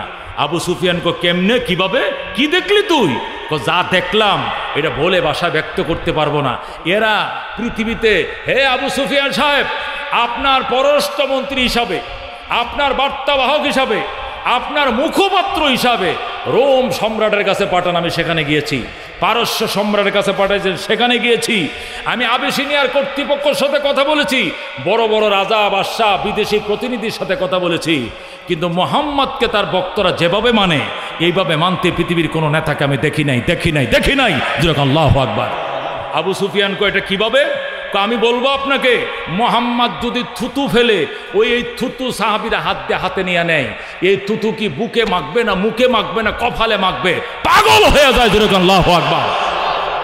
মুহাম্মদকে এরা কেমন মানে মুহাম্মদ যদি আদেশ দেয়, আদেশ পালন করার জন্য বেকুল হয়ে যায়। উনি যদি প্রস্রাব করে, মনে হয় যে প্রস্তাবটাকে গিলে ফেলবে, না পায়খানা গায়ের মধ্যে মাখাবে, দিশারা হয়ে যায়।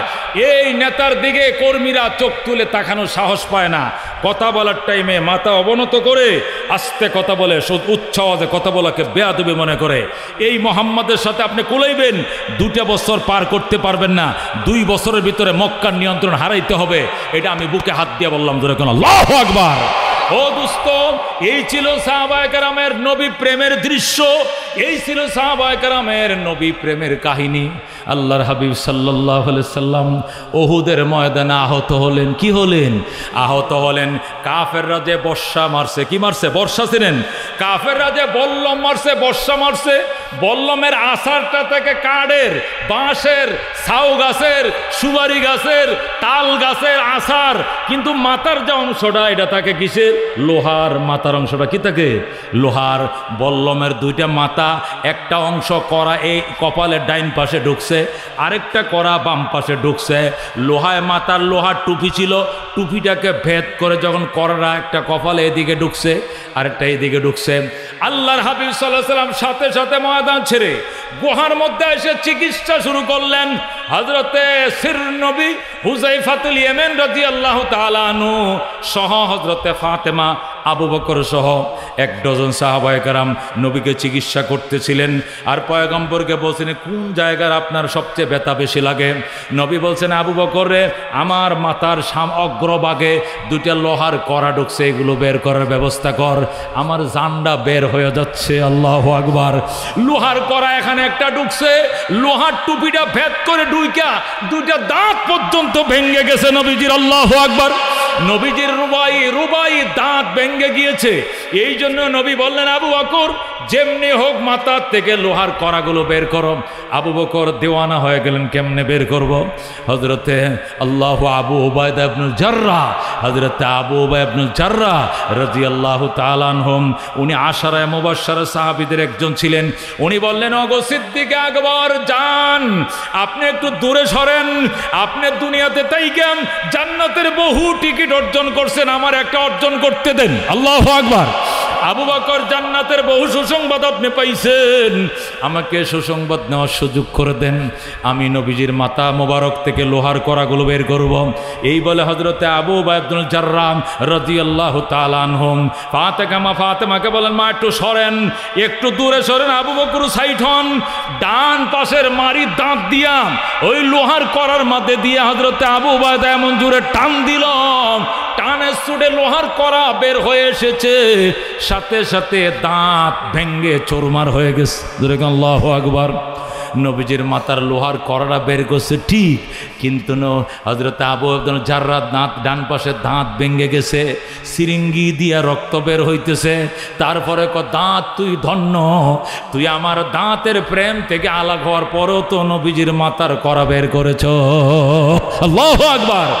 ডান পাশের দাঁত দিয়া লোহার কড়াটা বের করছে, দাঁত নাই। এবার বাম পাশের দাঁত দিয়া বাম পাশের লোহাটার মধ্যে আবার কামড় দিছে। আল্লাহু আকবার করে জোরে যখন টান দিছে, লোহার কড়াটা বের হয়ে আইছে, কিন্তু বাম পাশের দাঁতের প্রেমও ভেঙ্গে গিয়েছে। জোরে আল্লাহু আকবার। এই পাশের কড়া বের করতে এই পাশের দাঁত নাই, ওই বাম পাশের কড়া বের করতে বাম পাশের দাঁত নাই। হযরতে আবু উবাইদা জাররাহ রাদিয়াল্লাহু তাআলা আনহু রক্ত মুছতেছে আর বলতেছে, আলহামদুলিল্লাহ আলহামদুলিল্লাহ। ও দোস্ত, যখন আবু উবাইদা জাররাহ রাদিয়াল্লাহু তাআলা আনহুর মুখের দাঁত ভাঙা, মুখের রক্ত, আর নবীজির মাথার থেকে কড়া বের হওয়ার রক্ত, পয়গম্বরের মাথার চুল যখন লাল হয়ে গেছে, হযরতে মালিক বিন সিনান রাদিয়াল্লাহু তাআলা আনহু আবু উবাইদা জাররাহরে ডাক দেখো, আবু উবাইদা, ওরে আবু উবাইদা, তোর কাম তো তুই সাইরা ফেলাইছস, জান্নাত তো কামাই করছস রে, আমার একটু সুযোগ দে, পয়গম্বরের মাথার রক্ত আমি পরিষ্কার করি।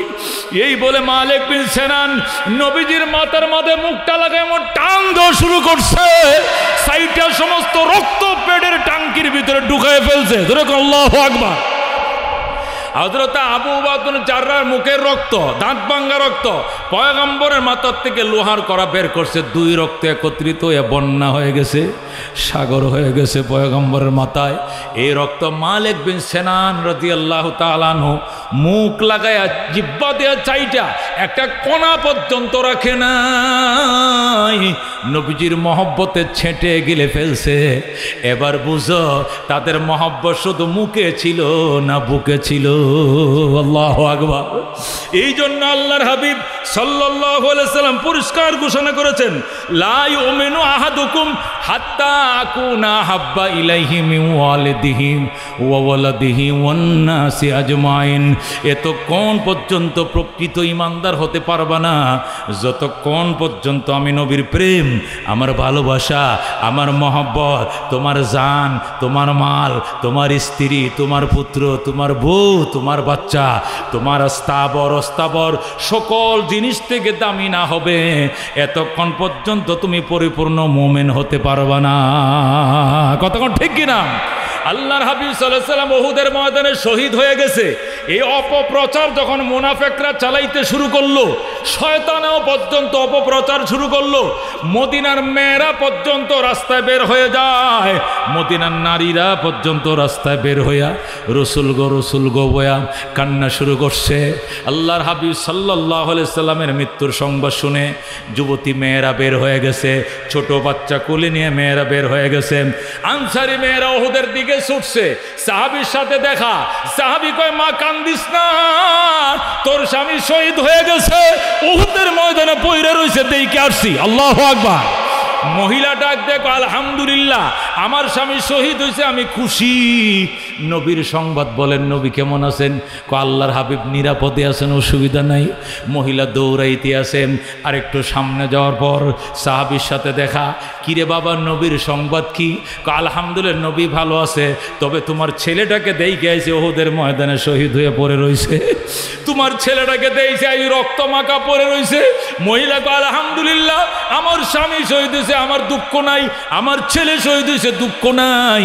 আমি খুশি নবী দুনিয়াতে বেঁচে আছে বলে। এই বলে আরো সামনে অগ্রসর হচ্ছে। দেখে গো আপনারা নবী কেমন আছে গো আমারে বলেন।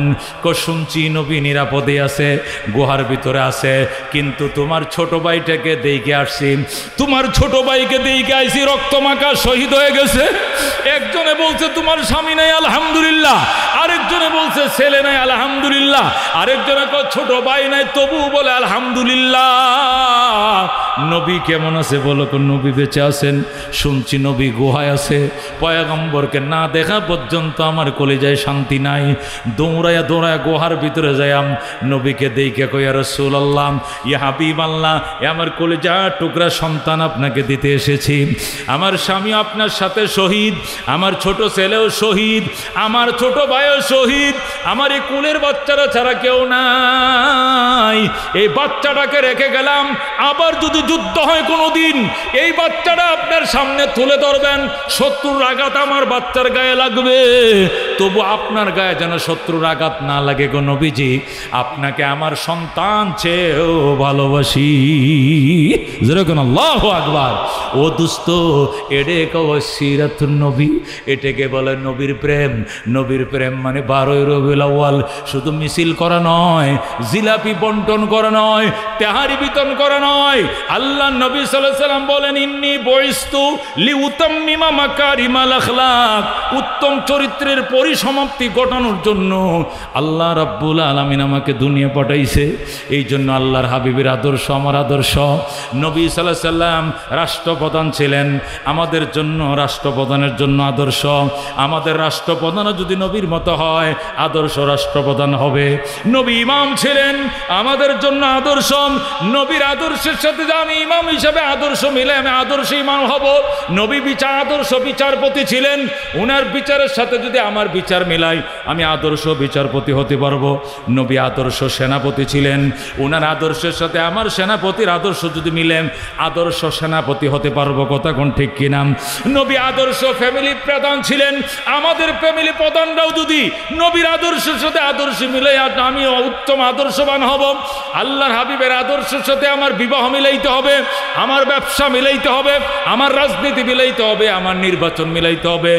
বাস্তুল্লাহ থেকে ইস্তিনজাখানা পর্যন্ত, ইস্তিনজাখানার থেকে বাইতুল্লাহর হজ পর্যন্ত, ঘুম থেকে ওঠার থেকে আর একবার ঘুম যাওয়া পর্যন্ত। ও দোস্ত, মাথার তলার থেকে নিয়ে পায়ের তলা পর্যন্ত জীবনের প্রত্যেকটা ক্ষেত্রে নবীর আদর্শ বাস্তবায়নকে বলা হয় সিরাতুন নবী সাল্লাল্লাহু আলাইহি সাল্লাম। কথা কোন ঠিক কিনা? আল্লাহ নবী সাল্লাল্লাহু আলাইহি সাল্লামের এক একটা সিরাত, এটা আমাদের জন্য নাজাতের উসিলা। পয়গম্বরের একটা বিশেষ সিরাত হলো দাড়ি। বলেন কি? আল্লাহর হাবিবের একটা বিশেষ সিরাত হলো দাড়ি। এই দাড়িটা শুধু আমাদের নবী একা সিরাত নয়, এটা সুন্নাতুল আম্বিয়া, সমস্ত নবীদের সিরাত। কতক্ষণ ঠিক কিনা? হযরতে ইব্রাহিম আলাইহিস সালামের জামানার থেকে যখন মানুষের গালে দাড়ি ওঠা শুরু হয়েছে, এর আগে মানুষের গায়ে দাড়ি ওঠে নাই। ওই সময় পৃথিবী নাবালেক ছিল, আদমের গায়ে দাড়ি ছিল না, শীষের গালে দাড়ি ছিল না। ওই টাইমে মানুষের গালে দাড়ি উঠত না, কারণ পৃথিবী ছিল নতুন, মানুষ ছিল নতুন, পৃথিবী তখন সাবালেক হয় নাই, ওই জন্য তখন মানুষের গালে দাড়ি উঠত না। ইব্রাহিম আলাইহিস সালামের জামানায় পৃথিবী সাবালেক হয়েছে, প্রাপ্তবয়স্ক হয়েছে, ওই থেকে এই গালে দাড়ি। ইব্রাহিম আলাইহিস সালাম থেকে আমাদের নবী পর্যন্ত এই 6 লক্ষ নবী রাসূলগণ সমস্ত নবীরে দাড়ি রাখছেন। যেরকম সুবহানাল্লাহ। সমস্ত নবীরে মেসওয়াক করছেন। সুবহানাল্লাহ। সমস্ত নবীরা খতনা করেছেন, বলেন সুবহানাল্লাহ।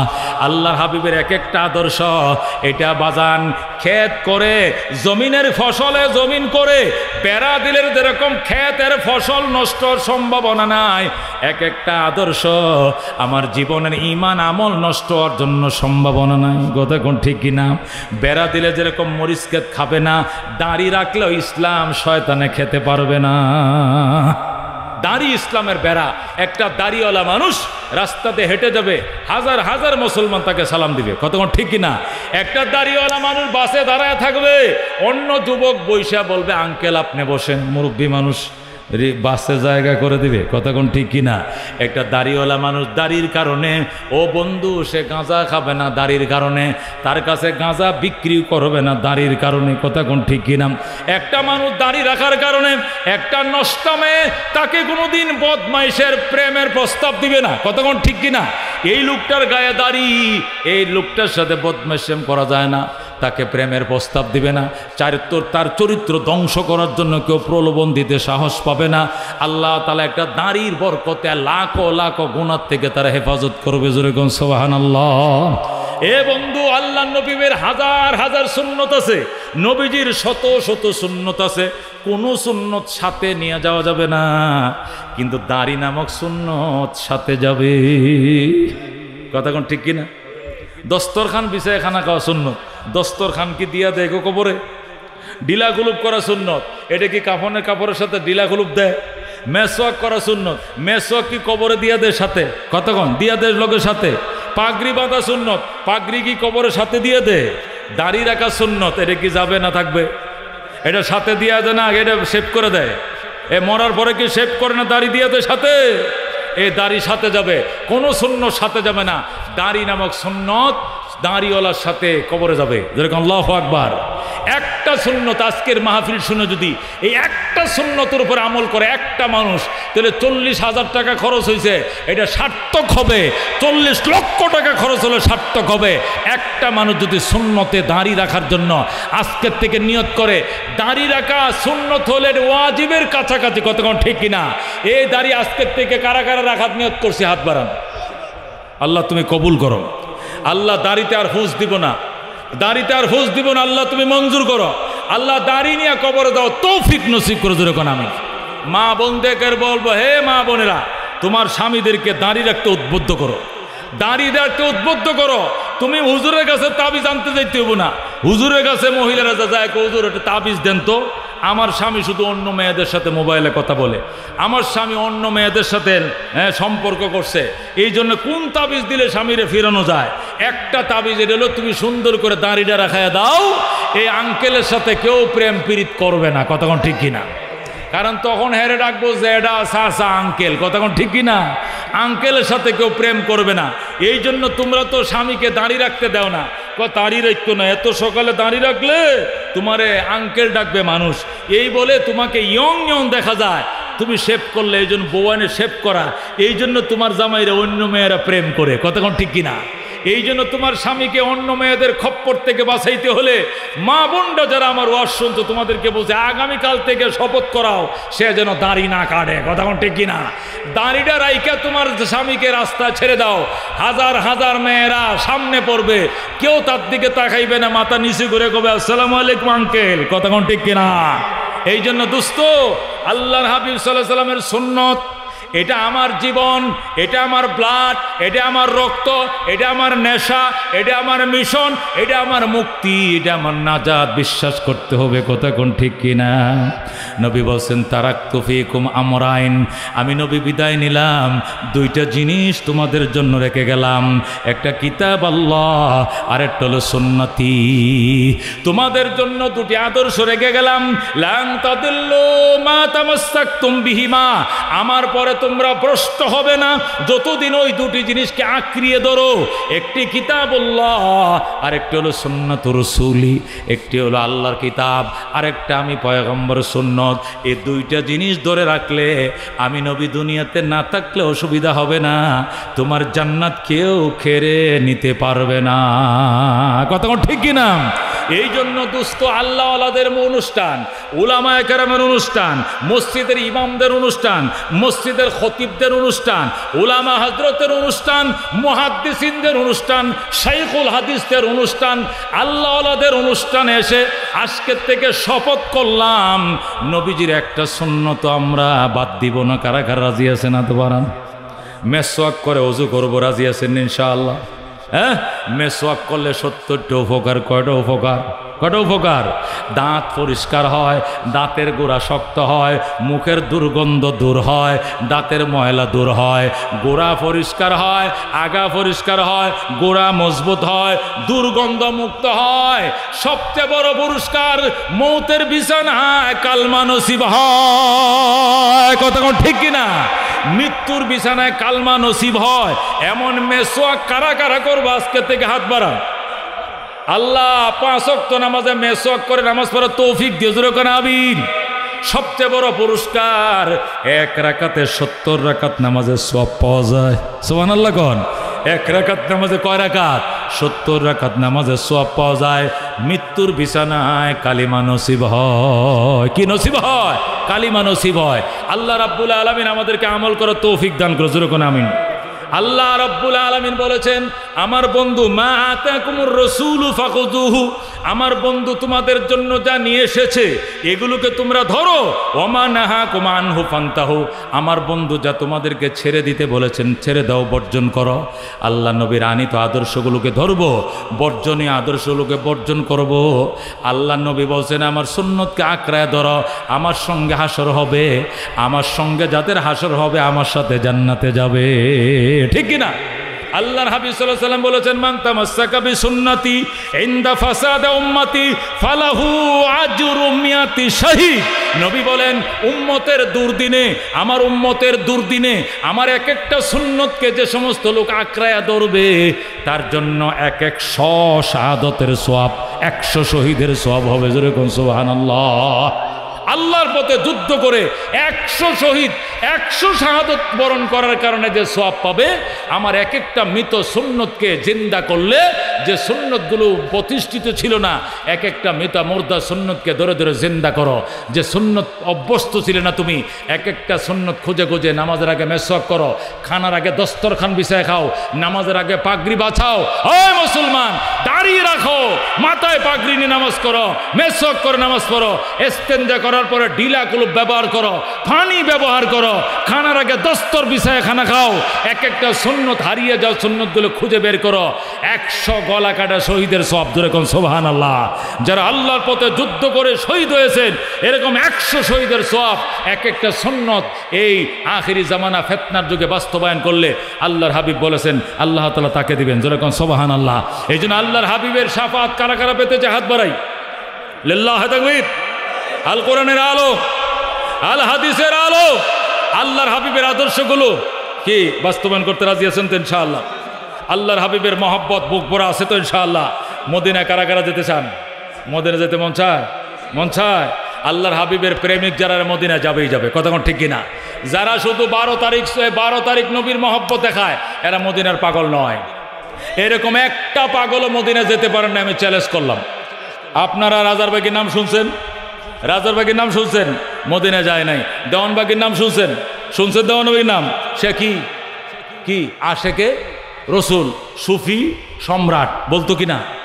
বিশ্ব আশেকে রসুল সম্মেলন করেছে, বড় বড় দেওয়ালগুলোর মধ্যে চিকা মেরেছে, বিশ্ব আশেকে রসুল সম্মেলন। এক এক সরায়া লেগছে 2 কাঠা জমিন, 2% জায়গা লাগছে।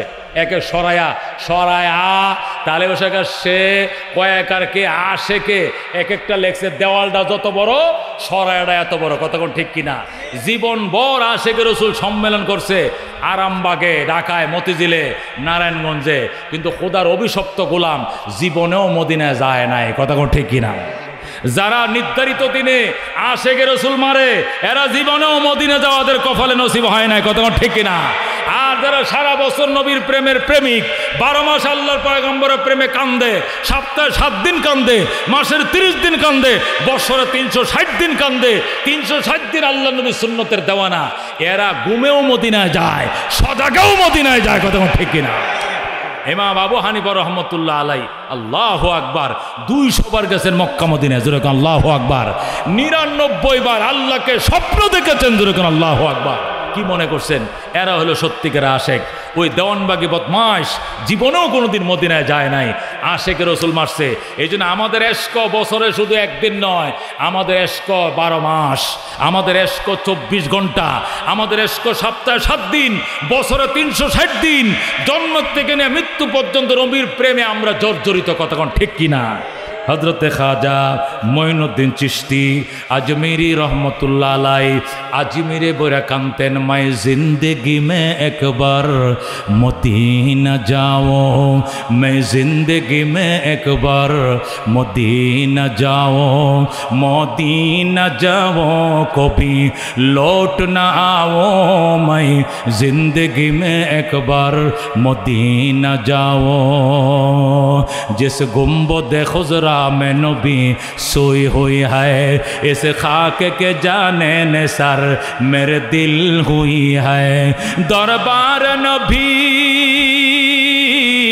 दरबार नबी आज मैं जीता रहा हूँ, मैं जिंदगी में एक बार मदीना जाओ, मैं जिंदगी में एक बार मदीना जाओ, मदीना जाओ कभी लौट ना आओ, मैं जिंदगी में एक बार मदीना जाओ।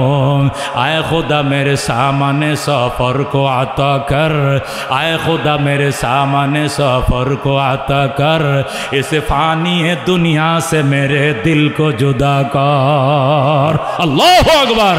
आए खुदा मेरे सामने सफ़र को आता कर, इस फानी दुनिया से मेरे दिल को जुदा कर। दरबार नबी सलातो सलाम आगे जुदाई को बुझाओ, मैं जिंदगी में एक बार मदीना जाओ, मदीना जाओ कभी लौट न आओ, मैं जिंदगी में एक बार मदीना जाओ। ज़ोरे को ना आमीन। আল্লাহর ওলি খাজা মঈনুদ্দিন চিশতি এই গানগুলো গাইতেছিলেন, আর তার পীর ও মাশায়েখ আল্লামা কুতুবউদ্দিন খাকি রহমতুল্লাহ আলাইহি। আল্লাহু আকবার। হযরত উসমানে হারুনি রহমতুল্লাহ আলাইহি, হযরত উসমানে হারুন রহমতুল্লাহ আলাইহি খাজা মঈনুদ্দিন চিশতির পীর ছিলেন। উনি পাশের রুমে বসে বসে তার গজল শুনতেছিলেন। এরপরে বললেন, চলো মঈনুদ্দিন সকালবেলায় রওনা করছে আল্লাহর ঘরের দিকে, যেরকম আল্লাহু আকবার। পরের দিন সকালবেলা 8000 মুরিদদেরকে খানকার মাঝে রেখে মঈনুদ্দিনকে নিয়ে রওনা করছে। মঈনুদ্দিনকে আপনার খেদমত করার মতো কোনো যোগ্যতা আমার ভিতরে নাই। তুমি তো যোগ্যতা রাখো। যে নিজেকে যোগ্যতাহীন বানাইতে চায় আল্লাহ তাকে যোগ্যতা দিয়ে ভর দিতে চায়, যেরকম আল্লাহু আকবার। যে নিজেকে বলে আমি অযোগ্য, আল্লাহ তারই যোগ্যতা দিয়ে ভরে দেয়। তোর ভিতরে যোগ্যতা আছে। মঈনুদ্দিন চিশতিকে নিয়ে আল্লাহর হাবিব সাল্লাল্লাহু আলাইহি ওয়াসাল্লাম প্রথম বাইতুল্লাহ গেলেন। আল্লাহর ঘরে গিলাপ ধরে বললেন, আল্লাহ তুমি মঈনুদ্দিনকে কবুল করে লও। আল্লাহকে আমি মঈনুদ্দিনকে কবুল করে নিয়েছি, যেরকম আল্লাহু আকবার।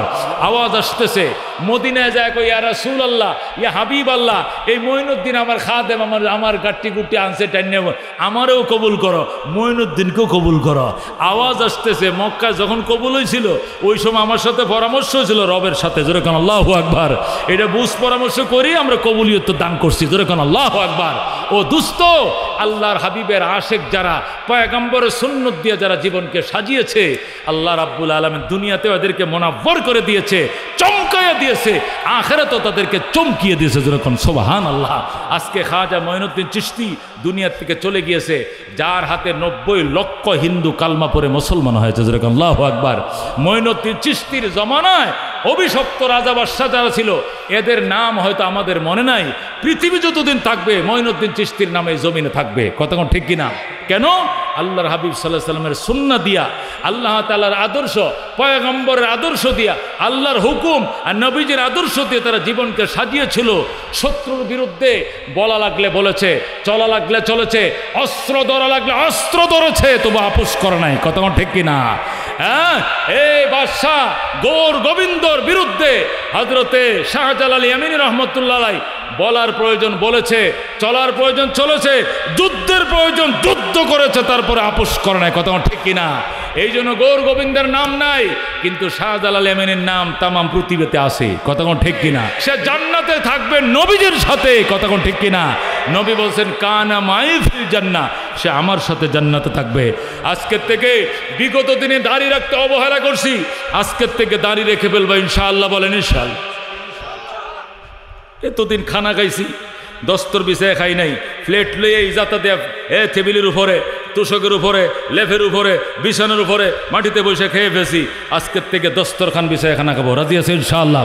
এতদিন আয়েই বাস হাত মাত খলায় নামাজ পড়ে বেশি, এখন থেকে ইনশাআল্লাহ মেসওয়াক করে নামাজ পড়বো আজকের থেকে ইনশাআল্লাহ। রাজি আছেন তো ইনশাআল্লাহ? নিম গাছের ডাল দিয়া, লেবু গাছের ডাল দিয়া, বিভিন্ন গাছের ডাল দিয়া, আম গাছের ডালা দেয়, লেবু গাছের ডাল দিয়া, নিম গাছের ডাল দিয়া মেসওয়াক বানানো যায়। কোলেস্টোর থাকবে না পেটে, চর্বি জমবে না পেটে। নিম গাছ দিয়ে মেসওয়াক করলে দাঁতের গোড়া লড়বে না, দাঁতের গোড়াতে রক্ত বের হবে না, হজম শক্তি বাড়বে, চোখের জ্যোতি বাড়বে, পাকস্থলীর মধ্যে কি হবে না, চর্বি জমবে না, গ্যাস্ট্রিক হবে না, বদ হজম হবে না, হজম শক্তি বাড়বে, স্মৃতিশক্তি বাড়বে, নামাজে 70 রাকাতের সওয়াব পাইবা, মৃত্যুর সময় কালিমা নসিব হবে। যেরকম সুবহানাল্লাহ। এই জন্য লেবুর ডাল দিয়া, নাহলে কি দিয়া, নিম গাছের ডাল দিয়া একটা মেসওয়াক অভ্যাস করে নেন আজকের থেকে। যেখানে যাবো মেসওয়াক পকেটে থাকবে, মেসওয়াক করে নামাজ পড়বো, দস্তরখান বিছায় খানা খাবো, দাঁড়ি রাখবো। 3টে সুন্নত। কটা? এই বড় বড় 3টে সুন্নতের কথা বললো। কারা কারা ইনশাল্লাহ নিয়ত করতে পারি যে ইনশাআল্লাহ হুজুর আগামী বছর আইসা জিজ্ঞাসা করবেন আমরা পালন করছি কিনা, আর পারি না পারি অন্তত 3টা পালন করবোই করবো ইনশাআল্লাহ। আল্লাহ কবুল করেন। জোরে কোন আমিন। ওয়া আখিরু দাওয়ানা আনিল হামদুলিল্লাহি রাব্বিল আলামিন। অনেক রাত, 12টা বাজে গেছে। সভাপতি সাহেব কি করেন? দোয়া করে দিই না? অনেক রাত হয়েছে, মাফ করে দিবেন। ভুল ত্রুটি আল্লাহর কাছে মাফ চাই, আপনাদের কাছে মাফ চাই। আল্লাহুম্মা আমিন। রব্বানা যালামনা আনফুসানা ওয়া ইল্লাম তাগফির লানা ওয়া তারহামনা লানাকুনান্না মিনাল খাসিরিন। রব্বানা ফাগফির লানা যুনুবানা ওয়া কাফির আন্না সাইয়্যাতিনা ওয়া তাওয়াফফানা মাল আবরার। রব্বিগফির লি ওয়া লিওয়ালিদাইয়া ওয়া লিল মুমিনিনা ইয়াওমা ইয়াকুমুল হিসাব। রব্বিরহামহুমা কামা রব্বায়ানি সগীরা। ইয়া আল্লাহ আমাদের জীবনের সমস্ত গুনাহ মাফ করে দেন। আয় আল্লাহ উলামা মাশায়েখ, ও আল্লাহ মসজিদের ইমাম খতিব মুয়াজ্জিন, আল্লাহ এলাকার উলামায়ে কেরাম, বাহিরের উলামায়ে কেরাম, এই পশ্চিম কওরাদের উলামায়ে কেরাম, আল্লাহ গো মদিনার বাগান সাজাইছে, জান্নাতের মেলা বসাইছে, মদিনার সুন্নতের বাগান সাজাইছে। আল্লাহ গো তোমার হাবিবের সুন্নতগুলো আঁকড়িয়ে ধরার তৌফিক দিয়ে দাও। বেদাত কুসংস্কার থেকে আমাদেরকে বাঁচাও। তোমার নবীর সুন্নতের প্রেম বাড়ায় দাও। তোমার হাবিবের প্রেম আমাদের দিলে রক্তের সাথে মিক্স করে দাও। আল্লাহ মুসিবতের দিনে তোমার হাবিবের শাফাত আমাদেরকে দিও।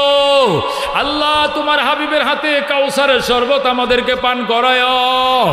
আল্লাহ আমাদের বাবা মা, আমাদের শ্বশুর শাশুড়ি, দাদা নানি, আল্লাহ আত্মীয় স্বজন, ছেলে মেয়ে, স্ত্রী পুত্র যারা দুনিয়াতে নাই, আল্লাহ গো ওনাদের কবরকে জান্নাতের টুকরা বানায় দাও।